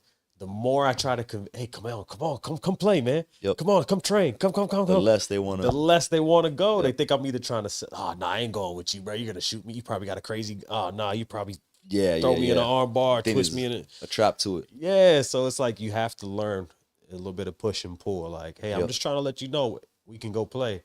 Come through if you want, and kind of let them make their own decisions. Exactly. Show them the positive sides of it. Hopefully they come along with me. Exactly. And you'll get to know, you know, like you'll get to know certain clients' personalities and certain buttons and certain ways. And that goes back to the whole being able to, you know, be in control psychologically is you'll know what buttons to press and you'll know what buttons not to press. Right. Because there's a certain client I could be like, yo, tighten the fuck up. Let's go. Come on, bro. Get your ass up. Let's go. And then there's another client where it's got to be like, yo, remember what type of legacy you want to leave behind. Remember why you started. Remember what the finesse. You got to, bro. It comes down to that. Speaking on their frequency. Correct. Yeah. Correct. Knowing what channel is their channel. That's especially true with just men versus women. Oh, you know, yeah. Sometimes. Oh, yeah. Get your fat ass up. Just go, No. With women, I've learned less is more, bro. Right. Whereas if it's your dog, it's like, you're right. Come on, all right, you're right. Exactly. All right, let's go. Exactly. But you did say you had a difficult time training boxer as well. Yeah. And that's to make weight and things of that nature? It's funny what he was referring to when boxers, when people and athletes in general come to Miami, they get distracted, right? I had this one boxer from Canada, very well-known boxer. He actually has a lot of titles, so he is a fucking great boxer. He handles business. You know, he has his. It's funny. He actually came out in an article. He was supposed to do an exhibition with Floyd. Okay. Right? So you can't name him. Jean Pasquale. Okay. Gene, you know I got love for you, bro. No matter what. That's that. It is. I like that. Yeah. Privilege. Yeah. I like. Yeah. You know, keep it on. So Gene's my boy. You know, no matter what, he knows that. But yeah, man, he came down here and it was like, bro, getting dropped off by a different lady at training. You know, it was like he would show up in a different car. Yo, you got a new car? Nah, that's my lady friend's car. Oh, okay. He would show up late all the time. Bro, it was like his fight would be 2-3 weeks away. He wouldn't be at the weight that he should have been because he would be out, you know, living Miami life or whatever. It's tough. Yeah, I mean, and in his defense, Gene is 41, 42. He has 5-6 titles. He has his belts. He's made his money. He's made his name. He's huge out there in Canada. Huge. You know, so I mean, I guess it was towards the end of the career too. You know, he's having fun. Towards no more names. I was thinking about it. Like, okay, I was saying names to somebody who I thought he was hiding it for other reasons. Like, I don't want to get anybody in trouble or anything like that. Nah. But I ask you this because Ryan Garcia, Devin Haney just fought. Yeah. Ryan Garcia failed to make weight. He ended up coming in there 3 pounds over. Right, I saw that. In your experience, how important is that to be able to, you know, with training people and having them cut down to a certain weight? First, how difficult is it to make a weight when you're trying to get down and your frame is naturally 170 and you're trying to get down to 140? I mean, anybody who says that is one variable behind that, you know, doesn't know shit. So there's multiple factors to that, right? Depending on how, you know, condition they come in, depending on, you know, if they gain weight, if they gain that much weight. Like if you see certain boxers, there's certain boxers in the off season that still look like they're in pretty good shape. Then there's other boxers in off season where you're like, this guy doesn't even box. This guy's washed. Like, it doesn't make sense. So, I mean, perfect example. what's his name? The guy that Fury, right? Mm-hmm. You see somebody like Fury on the street, that guy does not play a sport. There's no way in hell, right? You see that guy on the beach, that guy does not lift the weight, that guy does not do cardio, nothing. Maybe years ago. Right, maybe years ago. But then, I mean, you see him when it's time to box, and he looks fairly decent, you know? So it's like there's a huge fluctuation. You see somebody like Mike Tyson in his prime, right? When he was off season, he still looked fucking jacked. He still looked crazy.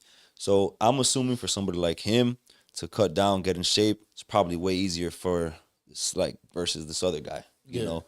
But it all depends a lot, you know, on genetics. You got these freak athletes that even when they're playing fucking video games and they're not, you know, look at Chad Ochocinco, he would eat McDonald's every day, play video games. This guy's still running a 4.4.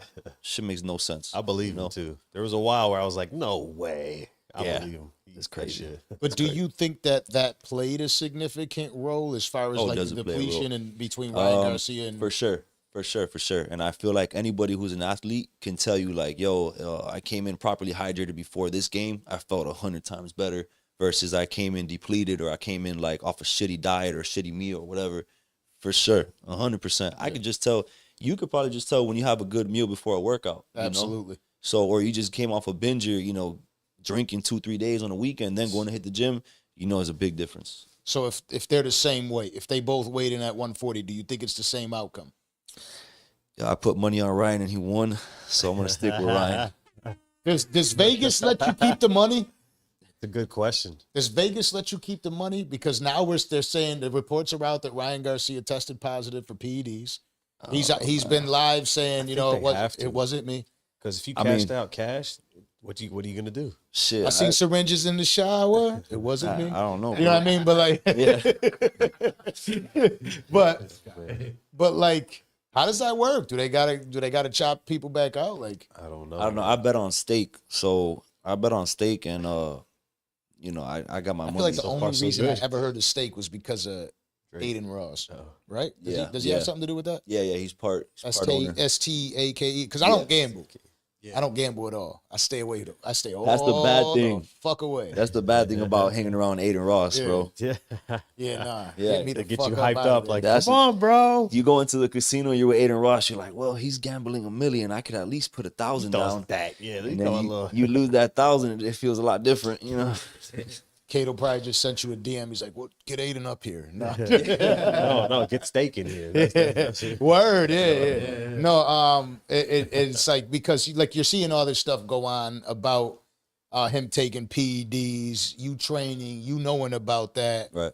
You like I know I don't want you to shit on him. Like obviously, you know you probably met him or maybe he's been in the circle. Right? Yeah. So, yeah. What are your thoughts on that exactly about him taking PEDs? What do you think?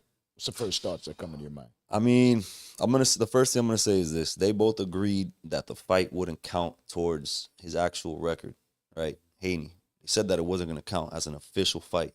Wait, what? Yeah, Haney still stays undefeated. He couldn't lose the belt. No, he's not undefeated. He still took the loss. Did he? Yeah, it's the belt doesn't. right. The belt. The belt wasn't on the line. Yeah, the belt's not on the line. But he still got the L. belt couldn't be on the line because of the weight. Yeah. All right, but he it's still on got his the record. L though. He still got the L. Yeah. But does he really now after the PED? After the PEDs, they'll call it no contest. Oh man, I mean, listen, this is what I would say. In my opinion, you know, everybody's entitled to their opinion, but this is my opinion. He didn't just beat him; he whooped his ass. He whooped his ass. Like, bro, I didn't want to say it when it first happened, but Well, we spoke to Bill it Heyman, happened. right? and I spoke to a couple members of their team. And we've also had Devin up here. Yeah, and the thing was that they said he gets knocked down, and now it's a chase. Now he wanted his lick back, and he fought a fight that's not his, but he really wanted to get his lick back. Right. You know what I mean? So And he it's was like, holding himself open to get. yeah, it was like, okay, well, if he got like that's the first time in Devin Haney's career that he's ever hit the ground. The first time.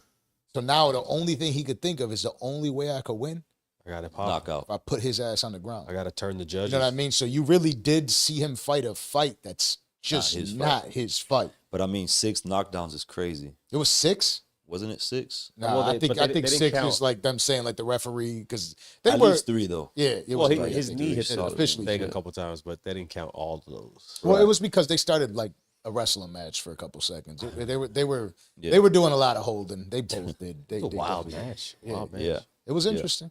So go ahead. You think? So I mean, like I said, if he would have just beat him like the judge scoring, except for that one that was like drunk and he said it was like fair, bro. It was like 117, 110 or something. It was like there were gaps. You know what I'm saying? Absolutely. It wasn't like close calls. So for me, the judges are doing their job. Shit, it wasn't even close. Yeah, it did look bad. If it would have been like, oh shit, down to the final wire and nobody knows what's going on, and it was 3 knockdowns and 3 knockdowns. All right, run it back. It ain't fair. Yeah. It is not. But I think Ryan did his thing, and I think a lot of people underestimated him. Absolutely. Oh, It's because yeah. he went on a run. He played Vegas, everybody's saying. But maybe it was the steroids. Maybe you never know. Now you got to consider it at there's a least, lot. right? There's a never lot. know. He did the mental warfare, the laws of power. He did all kinds of wild stuff. Crazy press run. It's easy to say it after. But he also came in overweight. He also used PEDs allegedly. It's true what He you had say, a lot though. of things going for him. Because what if he loses? Would it still be the same story? Like, oh, this was all a fake? Was it a show? It could have flipped where it was like, well, you guys Should've know done I all was that. drinking. You guys know I was getting fucked up. You guys know I wasn't being serious. Yeah. But since he won, now it's y'all got punked. Yeah, it's like it's good Yeah. that you can say the storyline pretty easily now. It's true. Because I watched Like the crazy. Run it down. clips of the Pat Bet David interview. He Oh, looked yeah, like he he looked- might have been out of it. Yeah, He yeah, looked I lit. saw that. And I'm like, okay, well, it looks very similar to everything Yeah. that was leading up to the fight. Yeah. So I don't know if he was actually playing Some of that crazy. shit wasn't fake, man. Because Some of it looked it real. seems like he's battling it. Yeah, You know, and yeah. if you got a young kid taking PEDs, I'm just saying I don't want this to be the case. I think he's a right. great fighter. I don't want it to be the case. Bro, the but you world- the tested world is positive yours. ultimately, and you can't this is like high profile testing, yeah. and he's going with the story. All praise be to the Most High. They're trying to come after me now, Yeah. and I'm like, okay, so he's back in Bohemian Grove now. You know what I mean? So now he's going back with the crazy. You're gonna fall back. He's like, wait a second. You know what I mean? I wasn't trolling everybody. I was serious. You see what they're trying to do? The Illuminati's trying to take me out. He said they're saying I failed the test. It must have been the ashwagandha. Yeah, it must have been ashwagandha. Like Is that no? Oh, okay, no. He didn't say that. He though, was, right? but he was being like, she was trolling. I It don't seemed know. like he was trolling. Some people. I'm not one to give advice about this because I don't know how to shut the fuck up, right? But some people should shut the fuck up because it's not looking That's good. what he said. He's over explaining it. It's like, let it go. You don't jump on IG, make a video with your girl behind you and your boy behind you and say, I didn't do it. No, Yeah, he's started like, You know what I mean? Let it go. Guilty. Just leave it Guilty. alone right now. he's like triple, quadrupling down. Yeah, I know. Leave He's it like- alone. He's like, Yes. I'm craving PEDs. I need steroids. Like going crazy on Yeah, Twitter. leave it alone. The first video was bad enough of him denying it. I didn't. When I saw that, I was like, oh, he's lying. So he You know what I mean? Like, and I don't know shit. I'm just saying, like, just what it seemed like to me. I hopped on immediately on my live, like if he watches me or something, like, don't do it. You But he know what I mean? tested for sure. For sure. So they need to run it back then. Yeah. And they're saying that there you go, you heard it here first though. If you tested positive for sure, they need to run it back. Yeah. But they are saying he's got 14 days to contest it or whatever. It doesn't sound like it's a winnable thing. But let me tell you something. You would have to be out of your mind to not defend yourself, even if you know you did it. Because if you did it and you know you did it with the intentions or with the thought that you weren't gonna get caught. Right. So You know what I mean? So you're like, yo, this guy promised me. Yeah. You know what I mean? Like, because Right. now you got to give back that 12 million you won, my boy. You know what I mean? you If go. you cheated and you bet on yourself, now Listen. you're talking about like a penalty probably. I Yeah. would imagine that now boxing gets yeah. involved. Ryan Garcia today at 9:02 p.m. If I took the steroids, then I'm for sure gay. Gay is in all caps. Yeah, no, it's he's just got to leave it alone. He's just Yeah. he's gonna Somebody- plead crazy. just- He's yeah, gonna just plead take crazy. Somebody else put the steroids in here. You know what I mean? Like, Yeah. Blame it on Oscar. yeah, Bill Haney Yeah. spiked my drink. He's gonna end up Diddy like, was there. You know what I mean? Like something's going on. Put it on Diddy. Yeah, end that up like shit. Britney if he doesn't relax. They're gonna fucking That's crazy. yo. Yeah. Poor Brit. When you got to think too, though, like psychologically speaking, there's a very high chance that something could be a little bit off. And we're not just talking about CTE. We're talking about a young kid who's been in the spotlight since teen years, Yeah. unlimited money, and just made even more money. Yeah, you And can't has- expect him to be, Has you know, the stable. Eyes, has the eyes of everybody. Fuck is he doing talking to Pat Bet David? Exactly. Like, Exactly. where, when and where? What, why?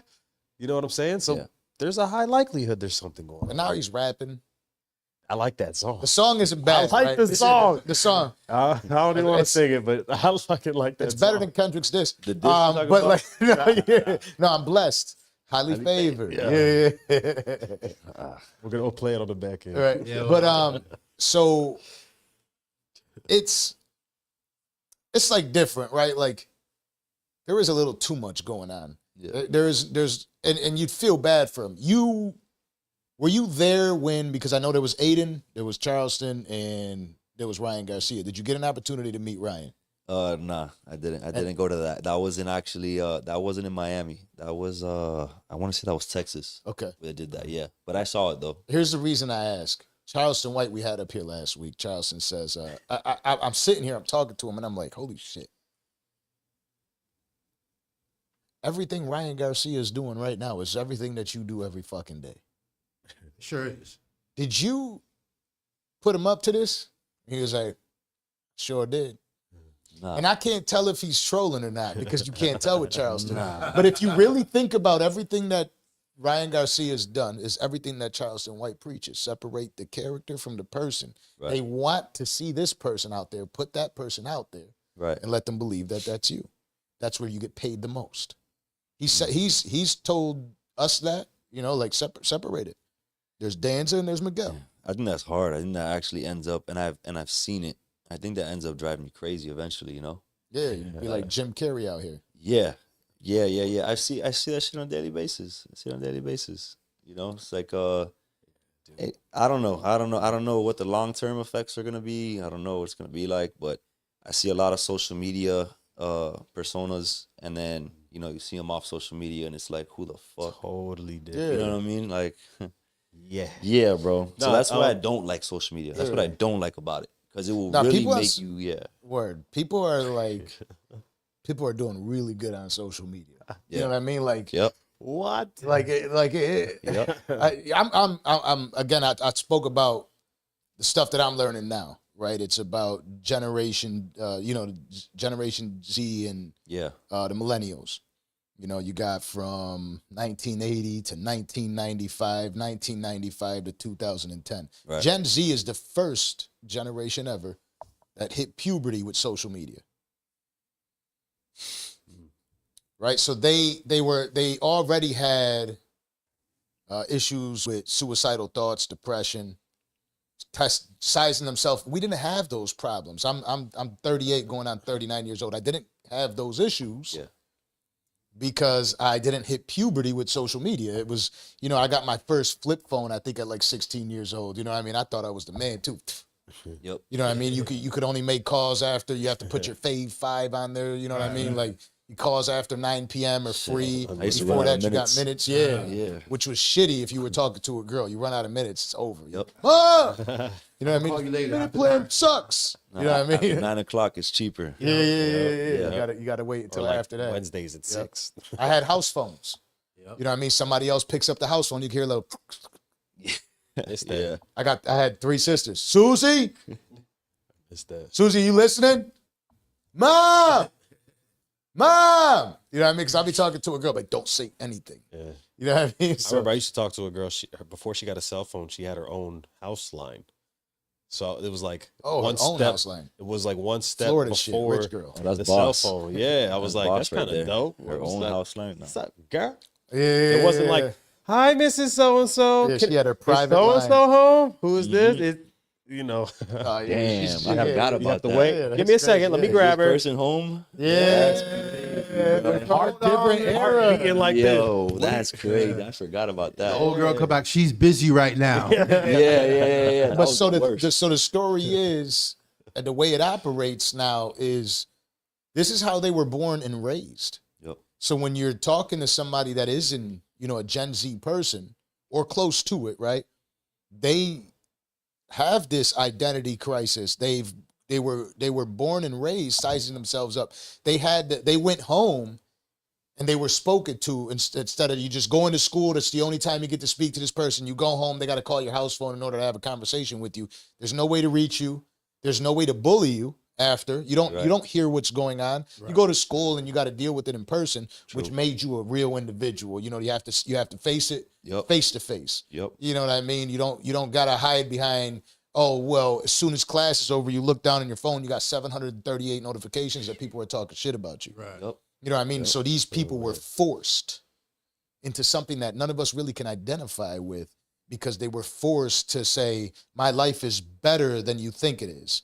So I'm going to put this filter. They're the first generation with filters that they were able to make themselves look better, you know, and then, you know what I mean? So like, it's a whole different world. It's constant, you know, sizing yourself up, stress, depression. And you see this now. Is that like, going back to fitness, do you face these these like problems? Do they in run this into industry? this? Yeah, into fitness? 100%. Hell yeah. I get, especially when I was training like the younger crowds.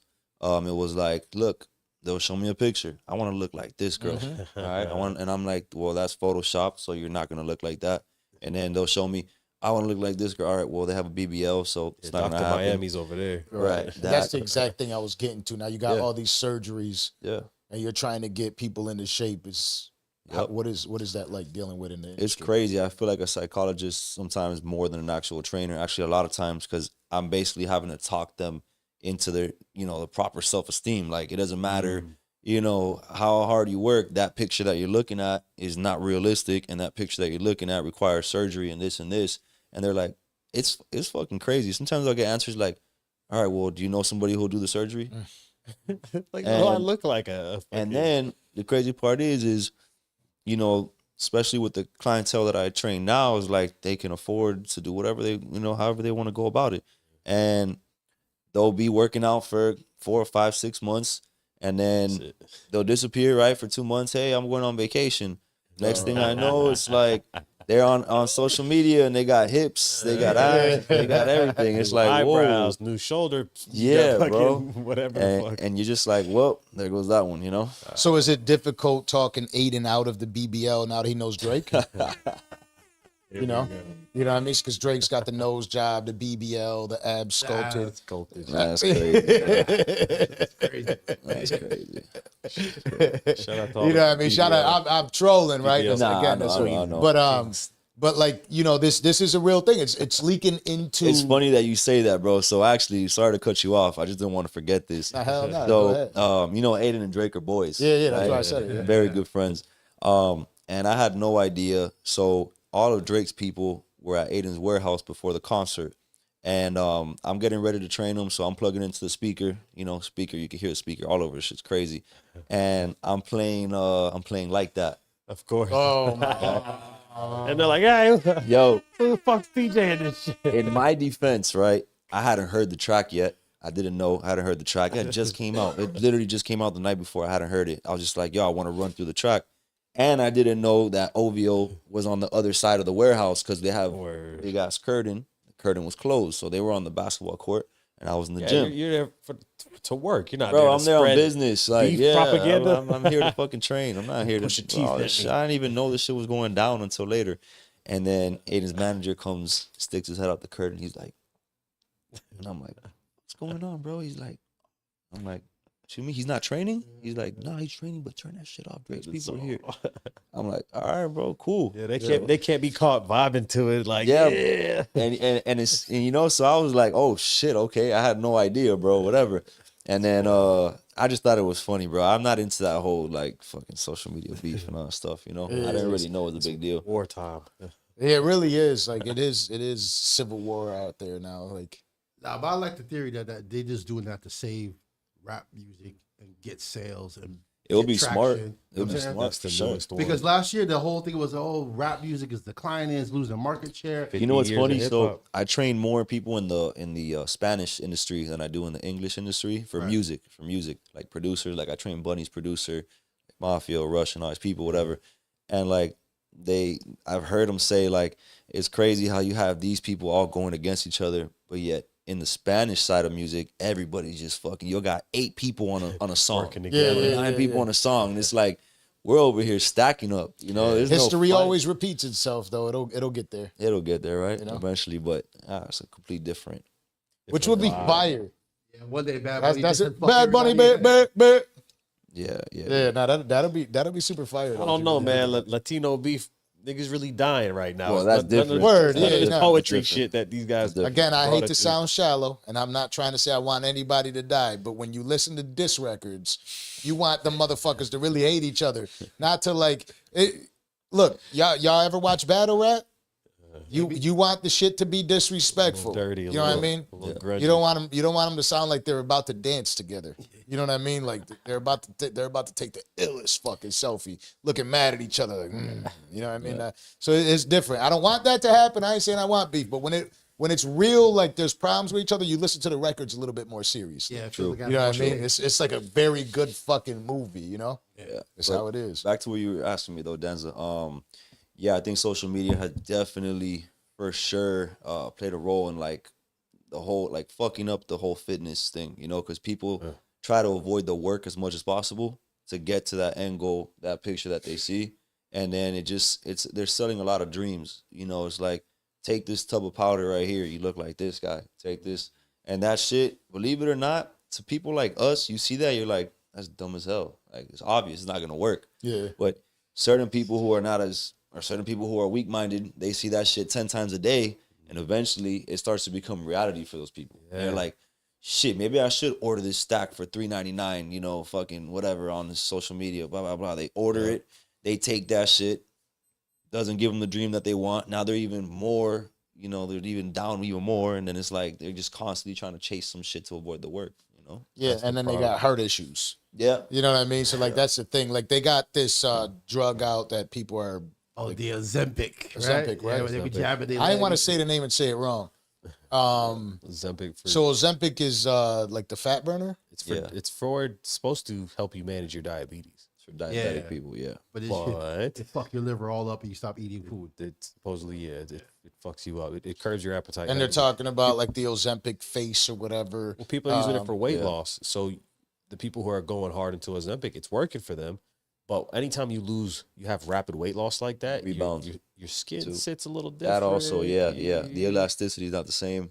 You know, and then like you said too, you do rebound. Hard. You do. Blow up. I was gonna ask you, what do you think like the future health ramifications of all this social media shit that we talk about? What do you think to be like with the surgeries, like you said, the diet? You know what I powders, all that think shit? is what he was saying. Everything always comes back around. I think when all that shit comes to the light, people are gonna be like, "Yo, now we really got to grind to be healthy." Like there's actual work now. Oh shit, okay, everything we tried and we thought, everybody's out here dying. It's like cigarettes. You know, everybody was smoking cigarettes. Oh, so cool, blah blah blah. Everybody get cancer, starting to die. You can't smoke on a plane no more. You can't smoke in a restaurant no more. Way less people are smoking now. Right. You know, I mean, it's just, it comes back around eventually. You know, the hype goes up, and then what comes up must come down. So you think we just gotta sacrifice this generation? I hate to say it like that. Yeah, don't say it like that. I hate to say it like that. I definitely don't want to say that, but I think all the vapors, you know, pay the price. Yeah. Absolutely. Yeah. Well, you know what's cool though? Absolutely. Like in the last couple of years, and even before COVID and the whole lockdown, I feel like fitness came back into style for a second. And I think CrossFit had a lot to do with that. I think CrossFit brought a lot of people to the fitness industry and the fitness market. But even though CrossFit isn't as jumping as it was at one point, it's like fitness is still back. It's here to stay. I don't know if it's the yoga pants that did it or you know, what's really bringing people. But unfortunately, you know, I don't want it to be a fad, but I just thought it was interesting that being healthy came in the style. For sure. I think it's just like, back to what we were saying, you know, sacrifice or whatever for that to become relevant. You know, it's just like, I think a lot of harsh shit happened in regards to health, and it was a big eye opener for a lot of people. Yeah. Now, talking about Ozempic, right? Like that's weight loss, right? Like which is probably the thing that I would imagine that when everybody comes to you, it's probably one of the biggest mostly things. Weight loss, you know, like, how do I lose weight? How do I lose weight? How do I lose weight? Yeah. What to tell people not to do that? You know, what advice are you giving them because I would imagine that there's some conversation. Should I take this? Should I do this? What do you think is the best option? When you tell people what is the best option to lose weight, what are you saying to them? I show them this is the best thing, honestly, and it works a lot. I show them people that have lost over 100 pounds, 150 pounds, you know, that I have already that have done that, and they're like, okay, it's believable. I could do it, you know. So it just goes back to credibility. Like, I feel like, okay, in order for you to get somebody to fully commit, they got to trust you, right? And how do they trust you? They trust you by building that relationship. And how do you build a relationship properly is by having credibility. So that goes back to credibility is done by something that's repeated over and over and over and over. I have over 100 transformations. They're there. First thing in my bio says at Mac Transformations. You click that right there. If somebody says, I want to look like that, I got a picture for that. I want to lose 30 pounds. I got a picture for that. I want to lose 100. I got a picture for that. So that's normally how those conversations go. Oh, look, I got this client that did it without that bullshit. I also have this client that did that, and they're my client now because they rebounded double what they lost on that. So they're my client. You want to talk to them? And some people you can go with the route with, this person did it, you can too. Okay. Some people are like, yeah, but I'm different and I work a lot and I got 3 kids and I got, all right, cool. Let me show you this one that is now my client because they took that garbage. They lost 60 pounds and they gained back 70. What reason do you want? You know? Which route? Yeah, which route? Yeah, that's the only way to do it. I think that's huge in what you're saying, and especially in what you do, the credibility thing. You have results that you can point to. Exactly. It can show you people like, all right, look at her. Call her. Ask her. She loves it. Ask her about the booty pumps. And we did that for her. Yeah. You know what I'm saying? And that's the hardest thing is to get those transformations, you know, consistently. And people always ask me, how did you forget your first 20? And I'm like, bro, you want to know how I got my first 20? Those first 20 were treated like they were my girl. I would text them all day. Are you on point with your water? Have you done your cardio today? Let me see your meals. Send me pictures. Bro, I remember taking screenshots of my messages and posting it on IG all the time. This is what my phone looks like. This is what my phone looks like. And it was just client. And I remember my girl, it got to the point where my girl wouldn't even ask me. She wouldn't even talk to me. She would see me on the phone. She's like, I know he's talking to a client. Yeah. Like, I know. Like, just talking about quinoa, what? Yeah, bro, like literally. A busy dude, right? So like, was there ever a point where she was like, who's that bitch? Of course. The silence set him That's up. any guy. Come on. Even if I wasn't a personal trainer, I'm getting those text messages. Yo, yeah. So back to the client thing.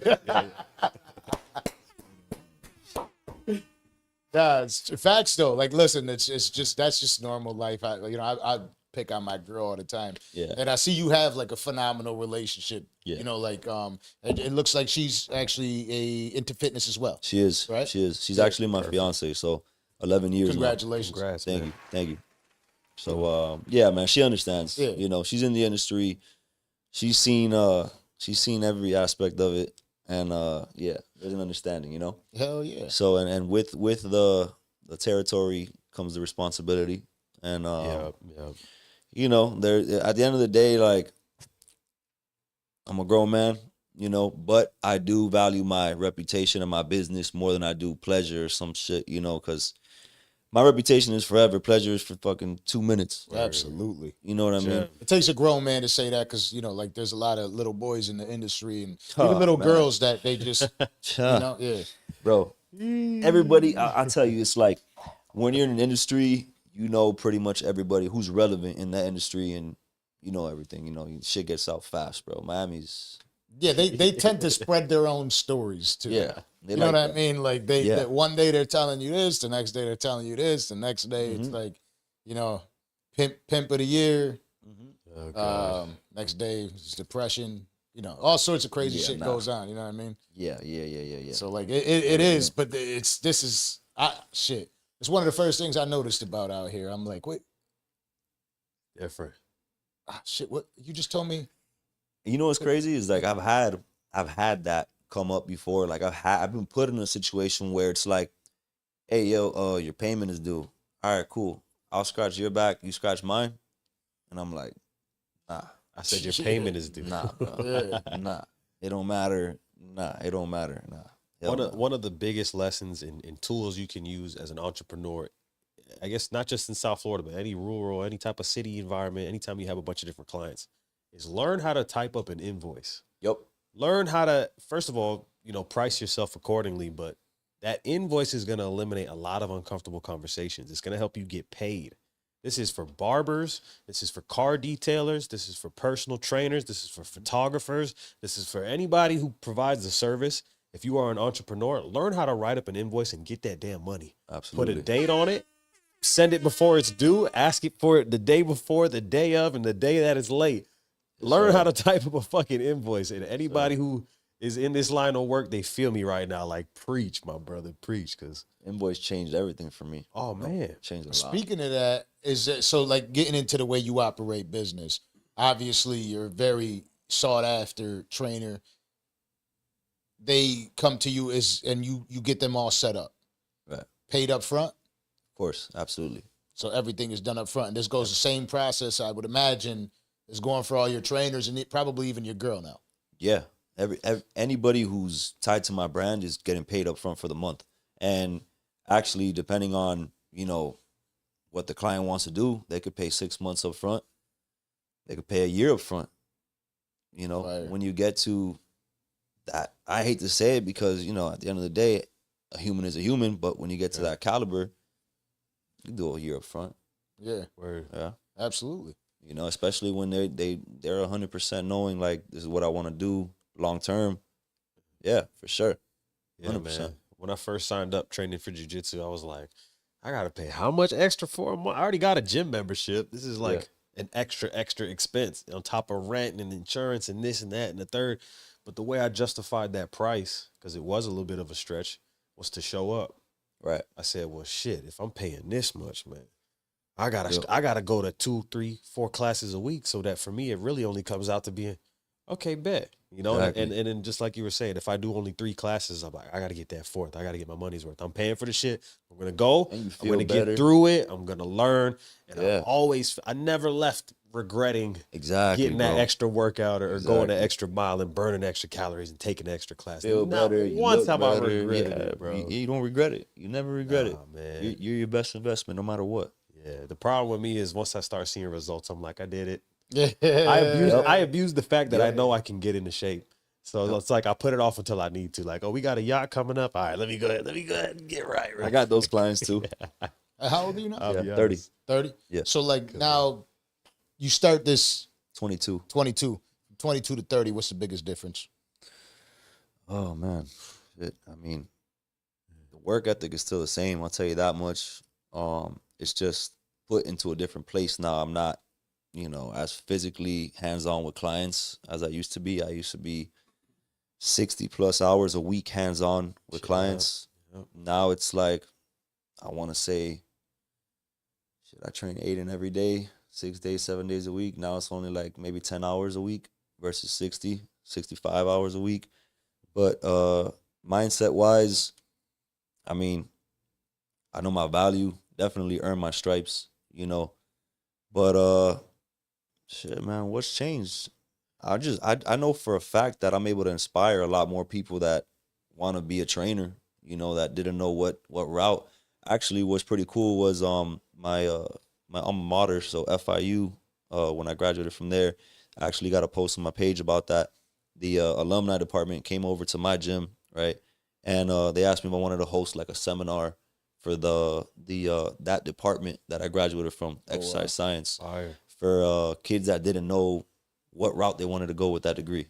That's fire. Show them that it's real. Right. Show them somebody who went through our program and look, check this out. Right. But you know what they don't tell those kids though? This is what they don't tell those kids. So, and every student that comes in, I tell them, I ask all of them, yo, is so-and-so still there? And they're like, yeah, she's still there. What they don't tell you is that, my senior site supervisor told me, what you're doing is a waste of a degree. What are you doing? She's like, you want to go to school, get a degree just to be a trainer at LA Fitness? I was just about to say that. I was about to mention LA Fitness. Yep, that's what she told me. And fast forward, 8 years, it's like, now y'all are coming to me, telling me to teach the students. you can I'll do do it this. if she's there. Yeah. If she, You know, and she's still there to this day. And it's crazy. Wasting man. away her degree. Wasting You know away. what I mean? Yeah. Trying to Good crush job, kids' man. And I ain't dreams. trying to knock teachers. I'm not trying to Right. knock them. They do great work. I wish they made more. Right. But it's funny. So I had this conversation the other day with my parents, and they were telling me, because you know, I still work this way. And I'm probably always going to. Still have the work ethic, you know, and I still wake up every day and I work like if I'm in my parents' garage, right? Yeah. But it's gotten to the point where at first it was like, yo, Mac the kid, that's the kid right there. That's the kid. You know, you want to go train with him. That kid is hungry. That's the kid that, you know, he's on point. get you there. Right? But eventually I had this talk with my parents because I had a situation come up a couple months, and it's like, you're not Mac the kid anymore. You got trainers that work for you. You got an established business. You're known all over the country. I go certain places. Trainers know who I am in certain gyms.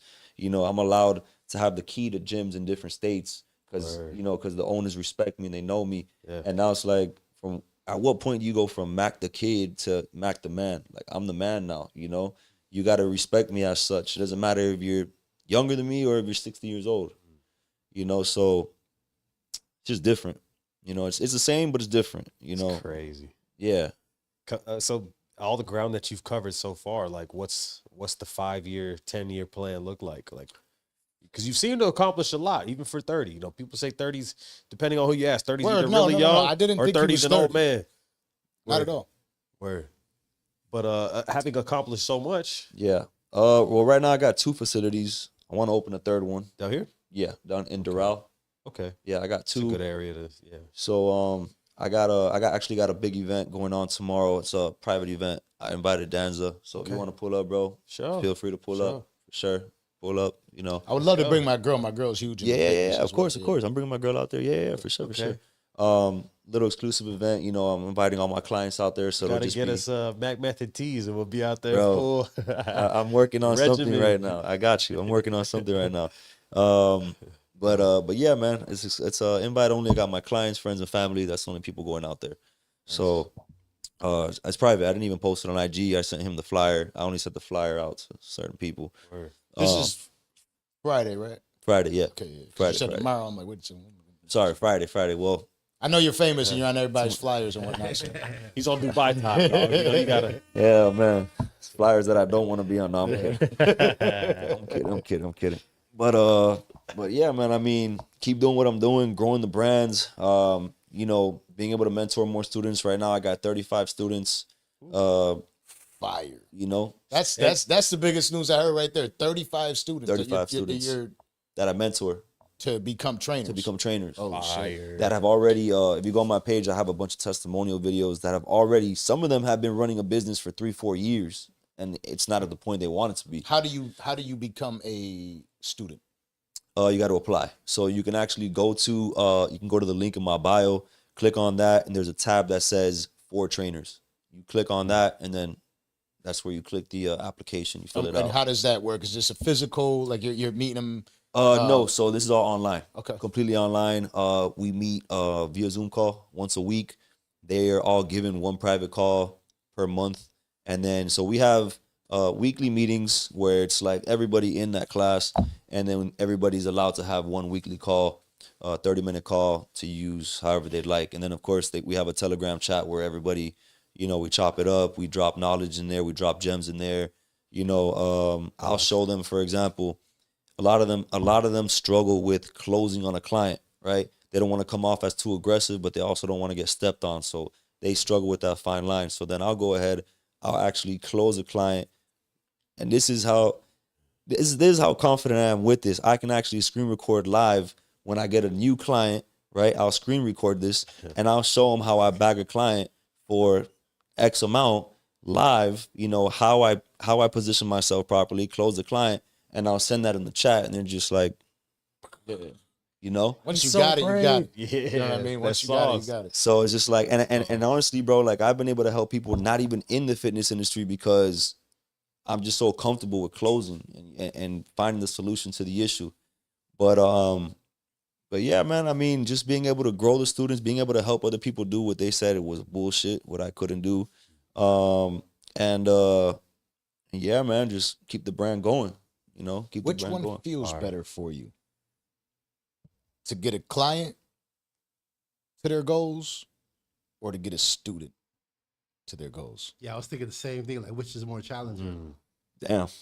Oh man, that's a good question. I'll say this.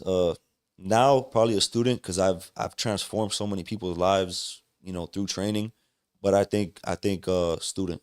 Yeah. I think student because, you know, one thing is transforming somebody's life, giving them health and, you know, giving them better quality of life, right, with your craft. But then one thing is to give somebody or be able to better somebody else's craft through your experience and through your hardships. Because like somebody I could help lose 100 pounds, as crazy as it is, like I helped you lose 100 pounds, but I've never had to lose 100 pounds. You get me?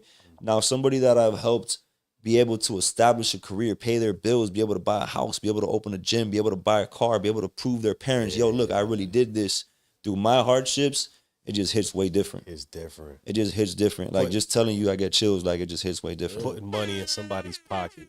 Yeah. That is an amazing that's really feeling. life-changing. And you could just kind of like the most successful people in the world are duplicable. You could duplicate yourself into others. Mm-hmm. You know what I mean? And they end up kind of doing your work. Yep. Right? Like that's just where you could sit back and you could enjoy your 10-hour week. You know what I mean? You could go train with Aiden and your trainers are out there killing it. You're changing their lives at the same time. It's crazy, man. I'm seeing it actually happen right now live with my cousin. Here's my cousin, Chris, my little cousin. He's 21 years old. Chris has been with me now for, I want to say about 2.5 years. Yeah, because he makes 3 years in December. Bro, I took Chris from a kid who just graduated high school to makes more money than both my uncle and my aunt, you know? And he's doing what they said I was wasting my time, you know? And Chris now is the one buying his parents gifts. You know, Chris is the one taking his mom on T-bone dinners and all that, you know? And Chris is only 21, so to be able to have Chris skip so many levels, you know, to be where he's at right now successfully, that it took me, 5 years at where he's at right now, 4 or 5 years, to have him do it and he's blood, shit's crazy. It's like one of the best feelings.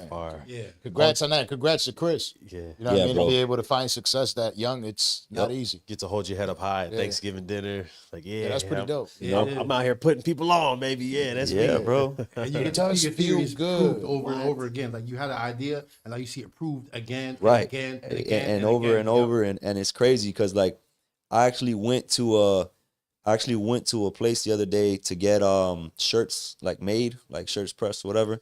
And I had been to the place, bro. I had been going there for like years already, like 4 or 5 years. And finally I pull up, and for the first time ever, this lady, it's like a little Jewish place, right? They would see me and they would think I'm gonna like rob the place and shit. They would just stare at me, this guy with tattoos and stuff.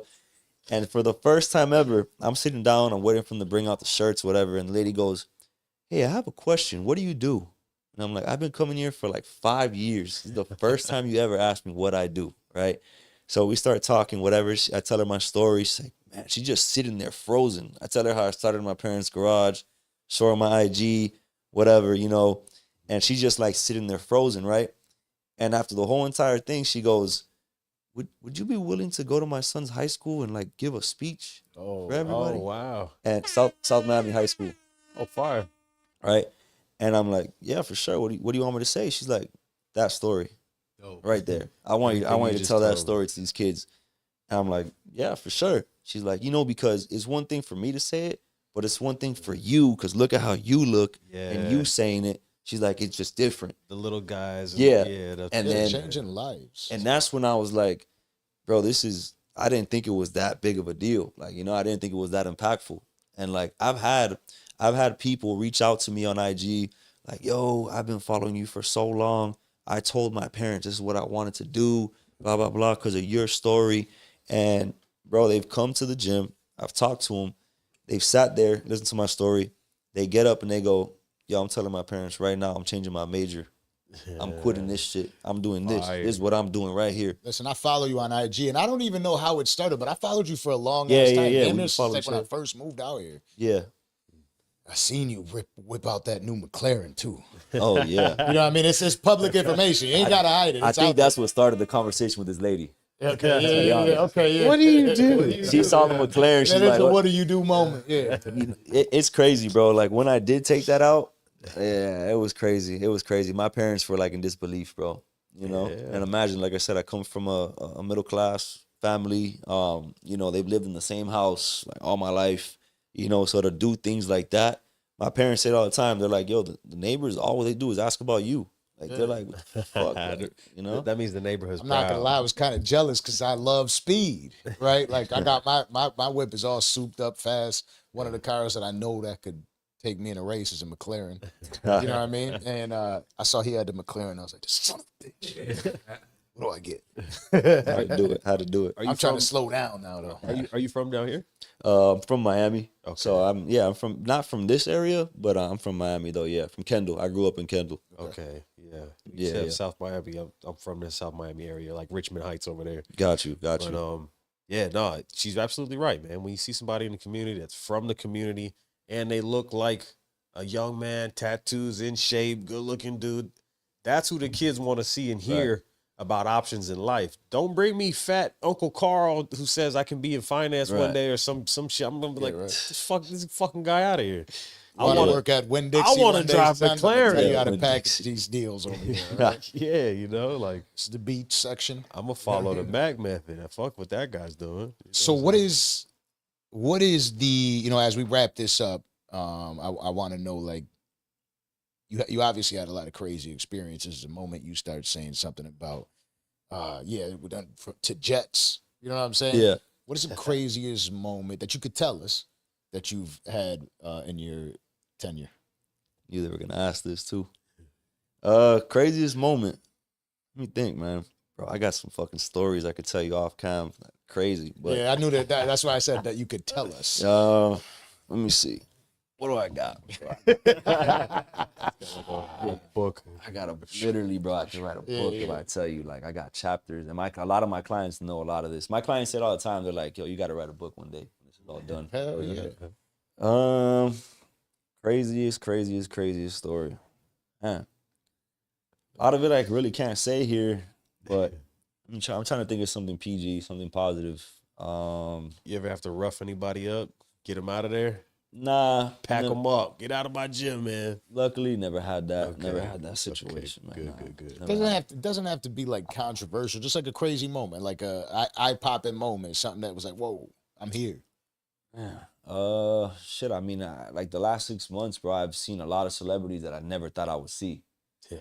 You know, but It's crazy. I mean I guess that's a different type of crazy. That's like just like. I mean, damn, that's pretty fucking nuts. Like you're talking about the like, bro, the larger, like this kid is larger than life. Aiden Ross, his streaming numbers are ridiculous. The whole world loves him, and you know, I mean, like, I've also seen you in the boxing ring. I don't know if you're training them or what's going on. Yeah, I was just like, bro, I was just like making sure they didn't kill each other in the boxing ring. I mean, bro, I've met Chris Brown, Soulja Boy, 21 Savage. I mean, Playboy Cardi. I was actually, funny story, when the whole Playboy Cardi thing was going on, you know, the thing that went viral, I was actually Aiden text me right now. Just text me right now. I'm watching this shit. No, I'm kidding. Tell him get the fuck on the stream. Yeah. Watch the He goddamn just show. text me right now. It's funny. He actually called in the one time we were talking to Unc. Okay. Oh, And yeah. he called in, and I don't know who the fuck who's calling. He's like, hold on a second. That he starts going back and forth arguing with Aiden. He's like, oh, where the and fuck I you didn't at? even know who he was talking to, and then he's like, yeah, that was Aiden right there. But back to what I was saying. So the whole Playboy shit happened. The whole Playboy Cardi thing happened. I mean, I could talk about it now because it's public. You know? Yeah. I would never say some shit that you know I shouldn't be saying. I would never cross that line. The whole Playboy shit was going on, and bro, I was dead asleep on the couch outside, and the whole time this shit's going on, and bro, I'm knocked out on the couch. We're in LA, time zone's different. I already finished working, bro. I trained everybody I needed to train. I was going to sleep. I'm knocked out on the couch, and one of the guys comes up to me. He's like, "Yo, Mac, wake up! Shit's going crazy. Get up! Shit's getting wild right now. What's going on, bro?" He's like, bro, we gotta leave. He like, the truck, the Suburban's outside. We gotta go right now. I'm like, what the fuck's going on? So I'm like, have a sleep. It's like 3, 4 in the morning. We get in the Suburban. We all leave, and everybody's like, yo, did you get the cash? Did how much did you give him? And blah, blah, blah, whatever. And I'm just like, what the fuck's going on? The next day I see all the streams and all this shit. And it's like, yo, he supposedly like robbed him or supposedly didn't hold up his end of the bargain, the whole shit. Like, for me, that's when I was like, damn, this is crazy. You know what's crazy? Here we go. I got a good one for you. This is perfect, actually. I had never been swatted before. I had never been swatted. That's the thing, man. Which is like, that's what they do to him. They swat him. This is the first time we were in LA and we were in the FaZe Clan warehouse. And you know FaZe Clan? You guys know? It's a whole clique. Yeah. So we were in there. Huge. And all of a sudden they're like, yo, we're being swatted. And I'm like, what you mean? They're like, look outside. And you see the helicopters with the lights, you know, going inside, and you see the SWAT, you see the SWAT trucks outside. People like this against the wall. You know, you're like, what the fuck's going on right now, It's bro? a new thing, bro, and it's all fun and games until that shit happens to you. That shit is crazy, bro. I was like, what the fuck's going on right now? And then that shit was pretty crazy for me. I never had the SWAT come to me. So you were in there. I was in there. And they're like, don't fucking move everybody And on the the crazy part is that the security guard went outside, like, to go cool it off, like, yo, we good, we're in here. And everybody's like, no, bro, like, you don't just run out there like that. Like, you Get down. Yeah, wow, that's nuts. You know what I mean? How long does it take for something like that to clear up? Like, because I know they just That one was quick. Okay. That one was quick. That one was That like, one. bro, like, Jeez, Yeah, that's down yeah. to that. that one was like 5 minutes because it was at a corporate building, you know? Like, if it would have been like at a house, it takes residents, it takes a lot longer to get that situated. because they want to make sure that Yeah. nothing's going on. If you want to Yeah. clear the house, Yeah, because if everybody you out, call all me that- out here, I'm not gonna barely check, lightly check. I wouldn't be It's a SWAT, you know? It's a SWAT team.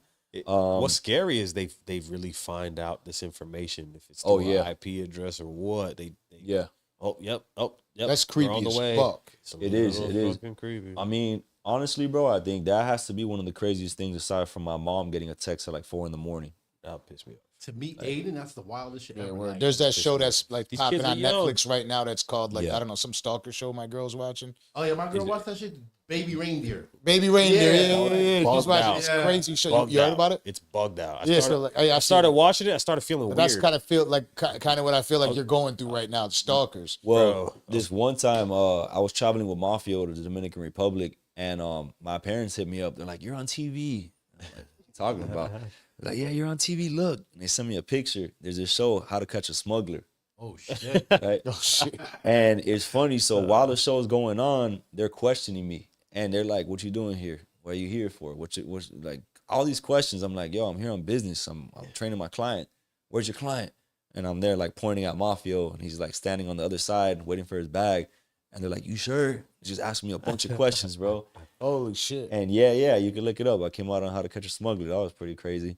That's kinda fucking wild. nuts. Yeah. Like, why were you on the Nah, you show? look- Like, what was the reason? Smuggling- Just happened to be there, or Smuggling guns. Bro, they just saw me and they were like, "Let's ask some questions." This you know? goes on in the Dominican.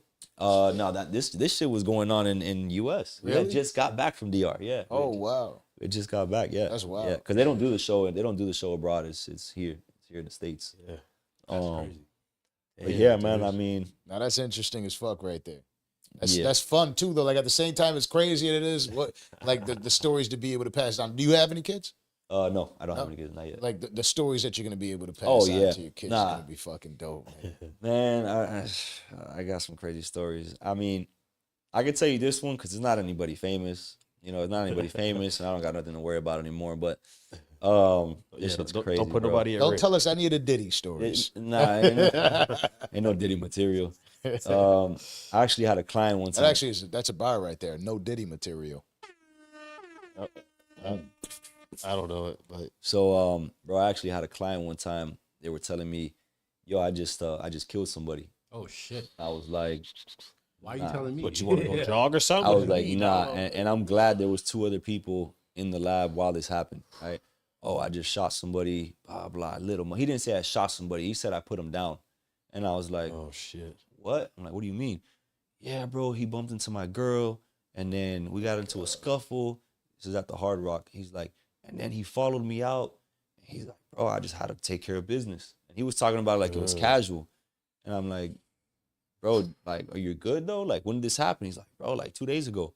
I'm like, you're good? He's like, yeah, I already spoke to my lawyer. He already turned in the gun. Like, I'm good. And I'm man. like, bro, I don't think that's how it works. Yeah, he's Like, like- he's in the casino? No, this was okay. You At the remember when they game. had Club Dare? It's Club Dare. Yeah, Club Dare. yeah. Okay. So then he goes, yo, I could show you. I'm like, fuck you mean you could show me? He's like, I got the video. I was like, what? He's like, yeah, hold on. So now me, Chris, the trainer, and another client that were in there, we're all tripping out like, yo, where's he going right now? Going on? He goes to his car, comes back with an iPad, right? He's like, look, I gotta show you. He's like, you tell me what you think. He's like, you tell me what you think. Was he asking for it or not? So The guy's like, no. I'm like, bro, don't show me this, man. I'm still in disbelief. I'm like, nah, he's not gonna show that. Bro takes out his iPad. He's like, oh, I paid the guy in the front desk. I don't know how much, whatever. I paid this much for him to give me the footage. And I'm like, all right, let me see this. I'm waiting for the joke, right? And bro, he really shows me a video of him hiding behind a car like this, hiding behind a car. You see Buddy walking, and he has his hand like this, right? And he keeps walking, and you just see my client pop out from behind the car. Pop, pop, pop, pop, pop. Like 6 times, you just see the body fall to the floor. Damn. Client gets in the whip, leaves, right? Long story short, I have clients that are part of Broward Sheriff's Office and Miami-Dade County. So like they were able to tell me the whole thing, like what really happened. So he really did kill the guy. The whole thing about him getting it cleared up was bullshit. He was on the run, right? He was on the run, right? I promise you on my mom's life. He was on the run. And then my client actually wanted to come and bust him when he was leaving the lab. And I was like, bro, please don't do that. I don't want that type of controversy. My girl was freaking out. She was thinking that if they didn't catch him, he was going to come back and light up the place. You know, she was thinking the worst. I was thinking the worst too. I've never dealt with somebody that killed somebody. So then, long story short, check it out. So long story short, he ends up actually leaving that week. He's like, yo, I got to go he was from Atlanta. I got to go to Atlanta, take care of some family business. Probably just trying to get the fuck out of there, right? Sure, my boy. I end up finding out like 2 months later from my client that works for Broward. He tells me the guy got let off on all charges because of the fact that the guy that he killed, it was a no face, no case situation. The guy got dropped off. The guy had a list like this. He was ex-gang member.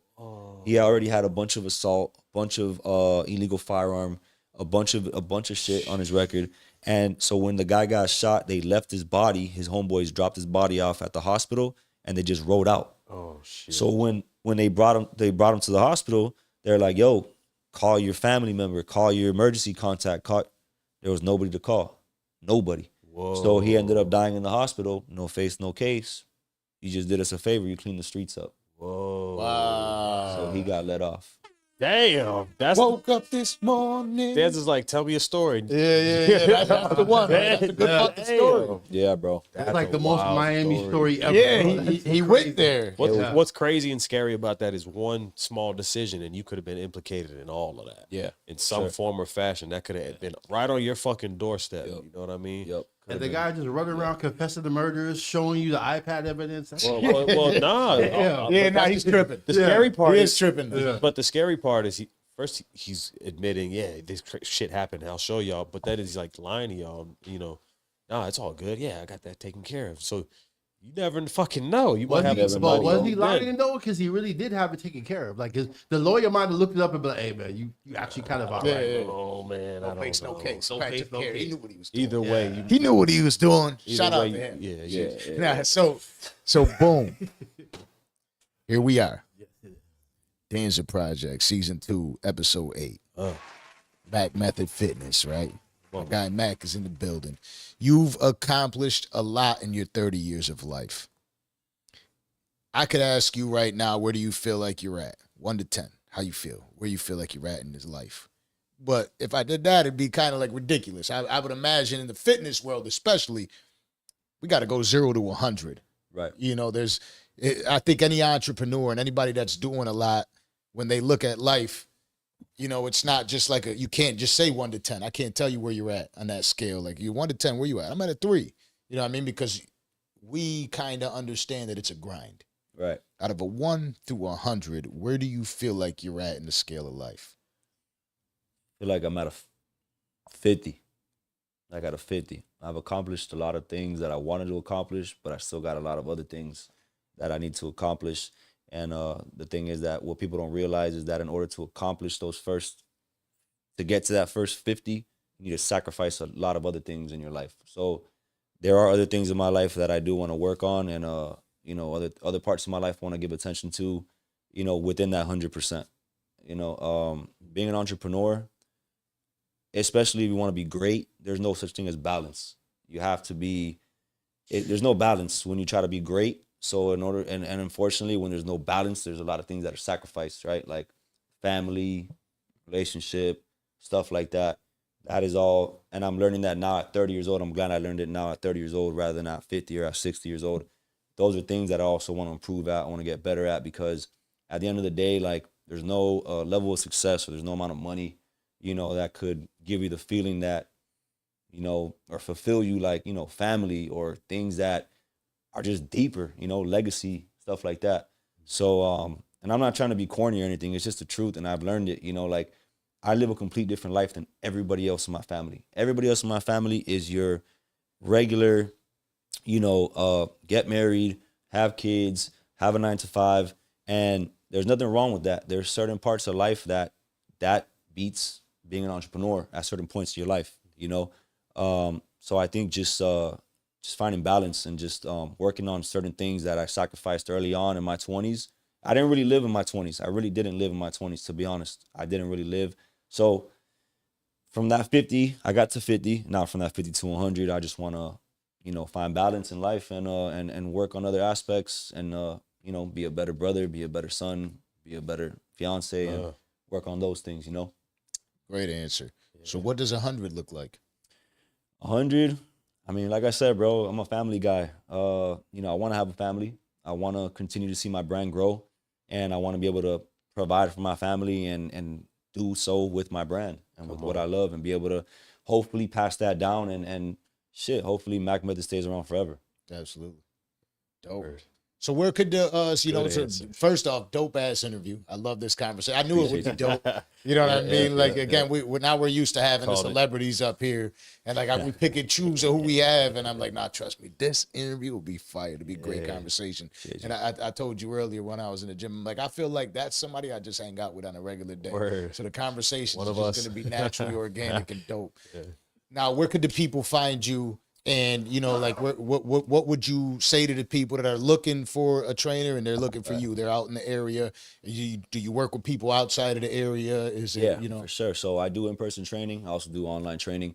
You can find me on Instagram at MacFitness. I'm also on YouTube, MacFitness. And then, you know, my website is macmtdfitness.com. And that's MAC. MAC. Fitness. Correct. Okay. All right, my guy, I appreciate you for coming through. This has been Appreciate you. one of those ones, you know, and then, you know, Friday we'll definitely be down at the event. I'm sure that'll be dope, and, you know, shit, keep killing it. Keep doing what you do. Orlando, sign us out. Yeah, y'all.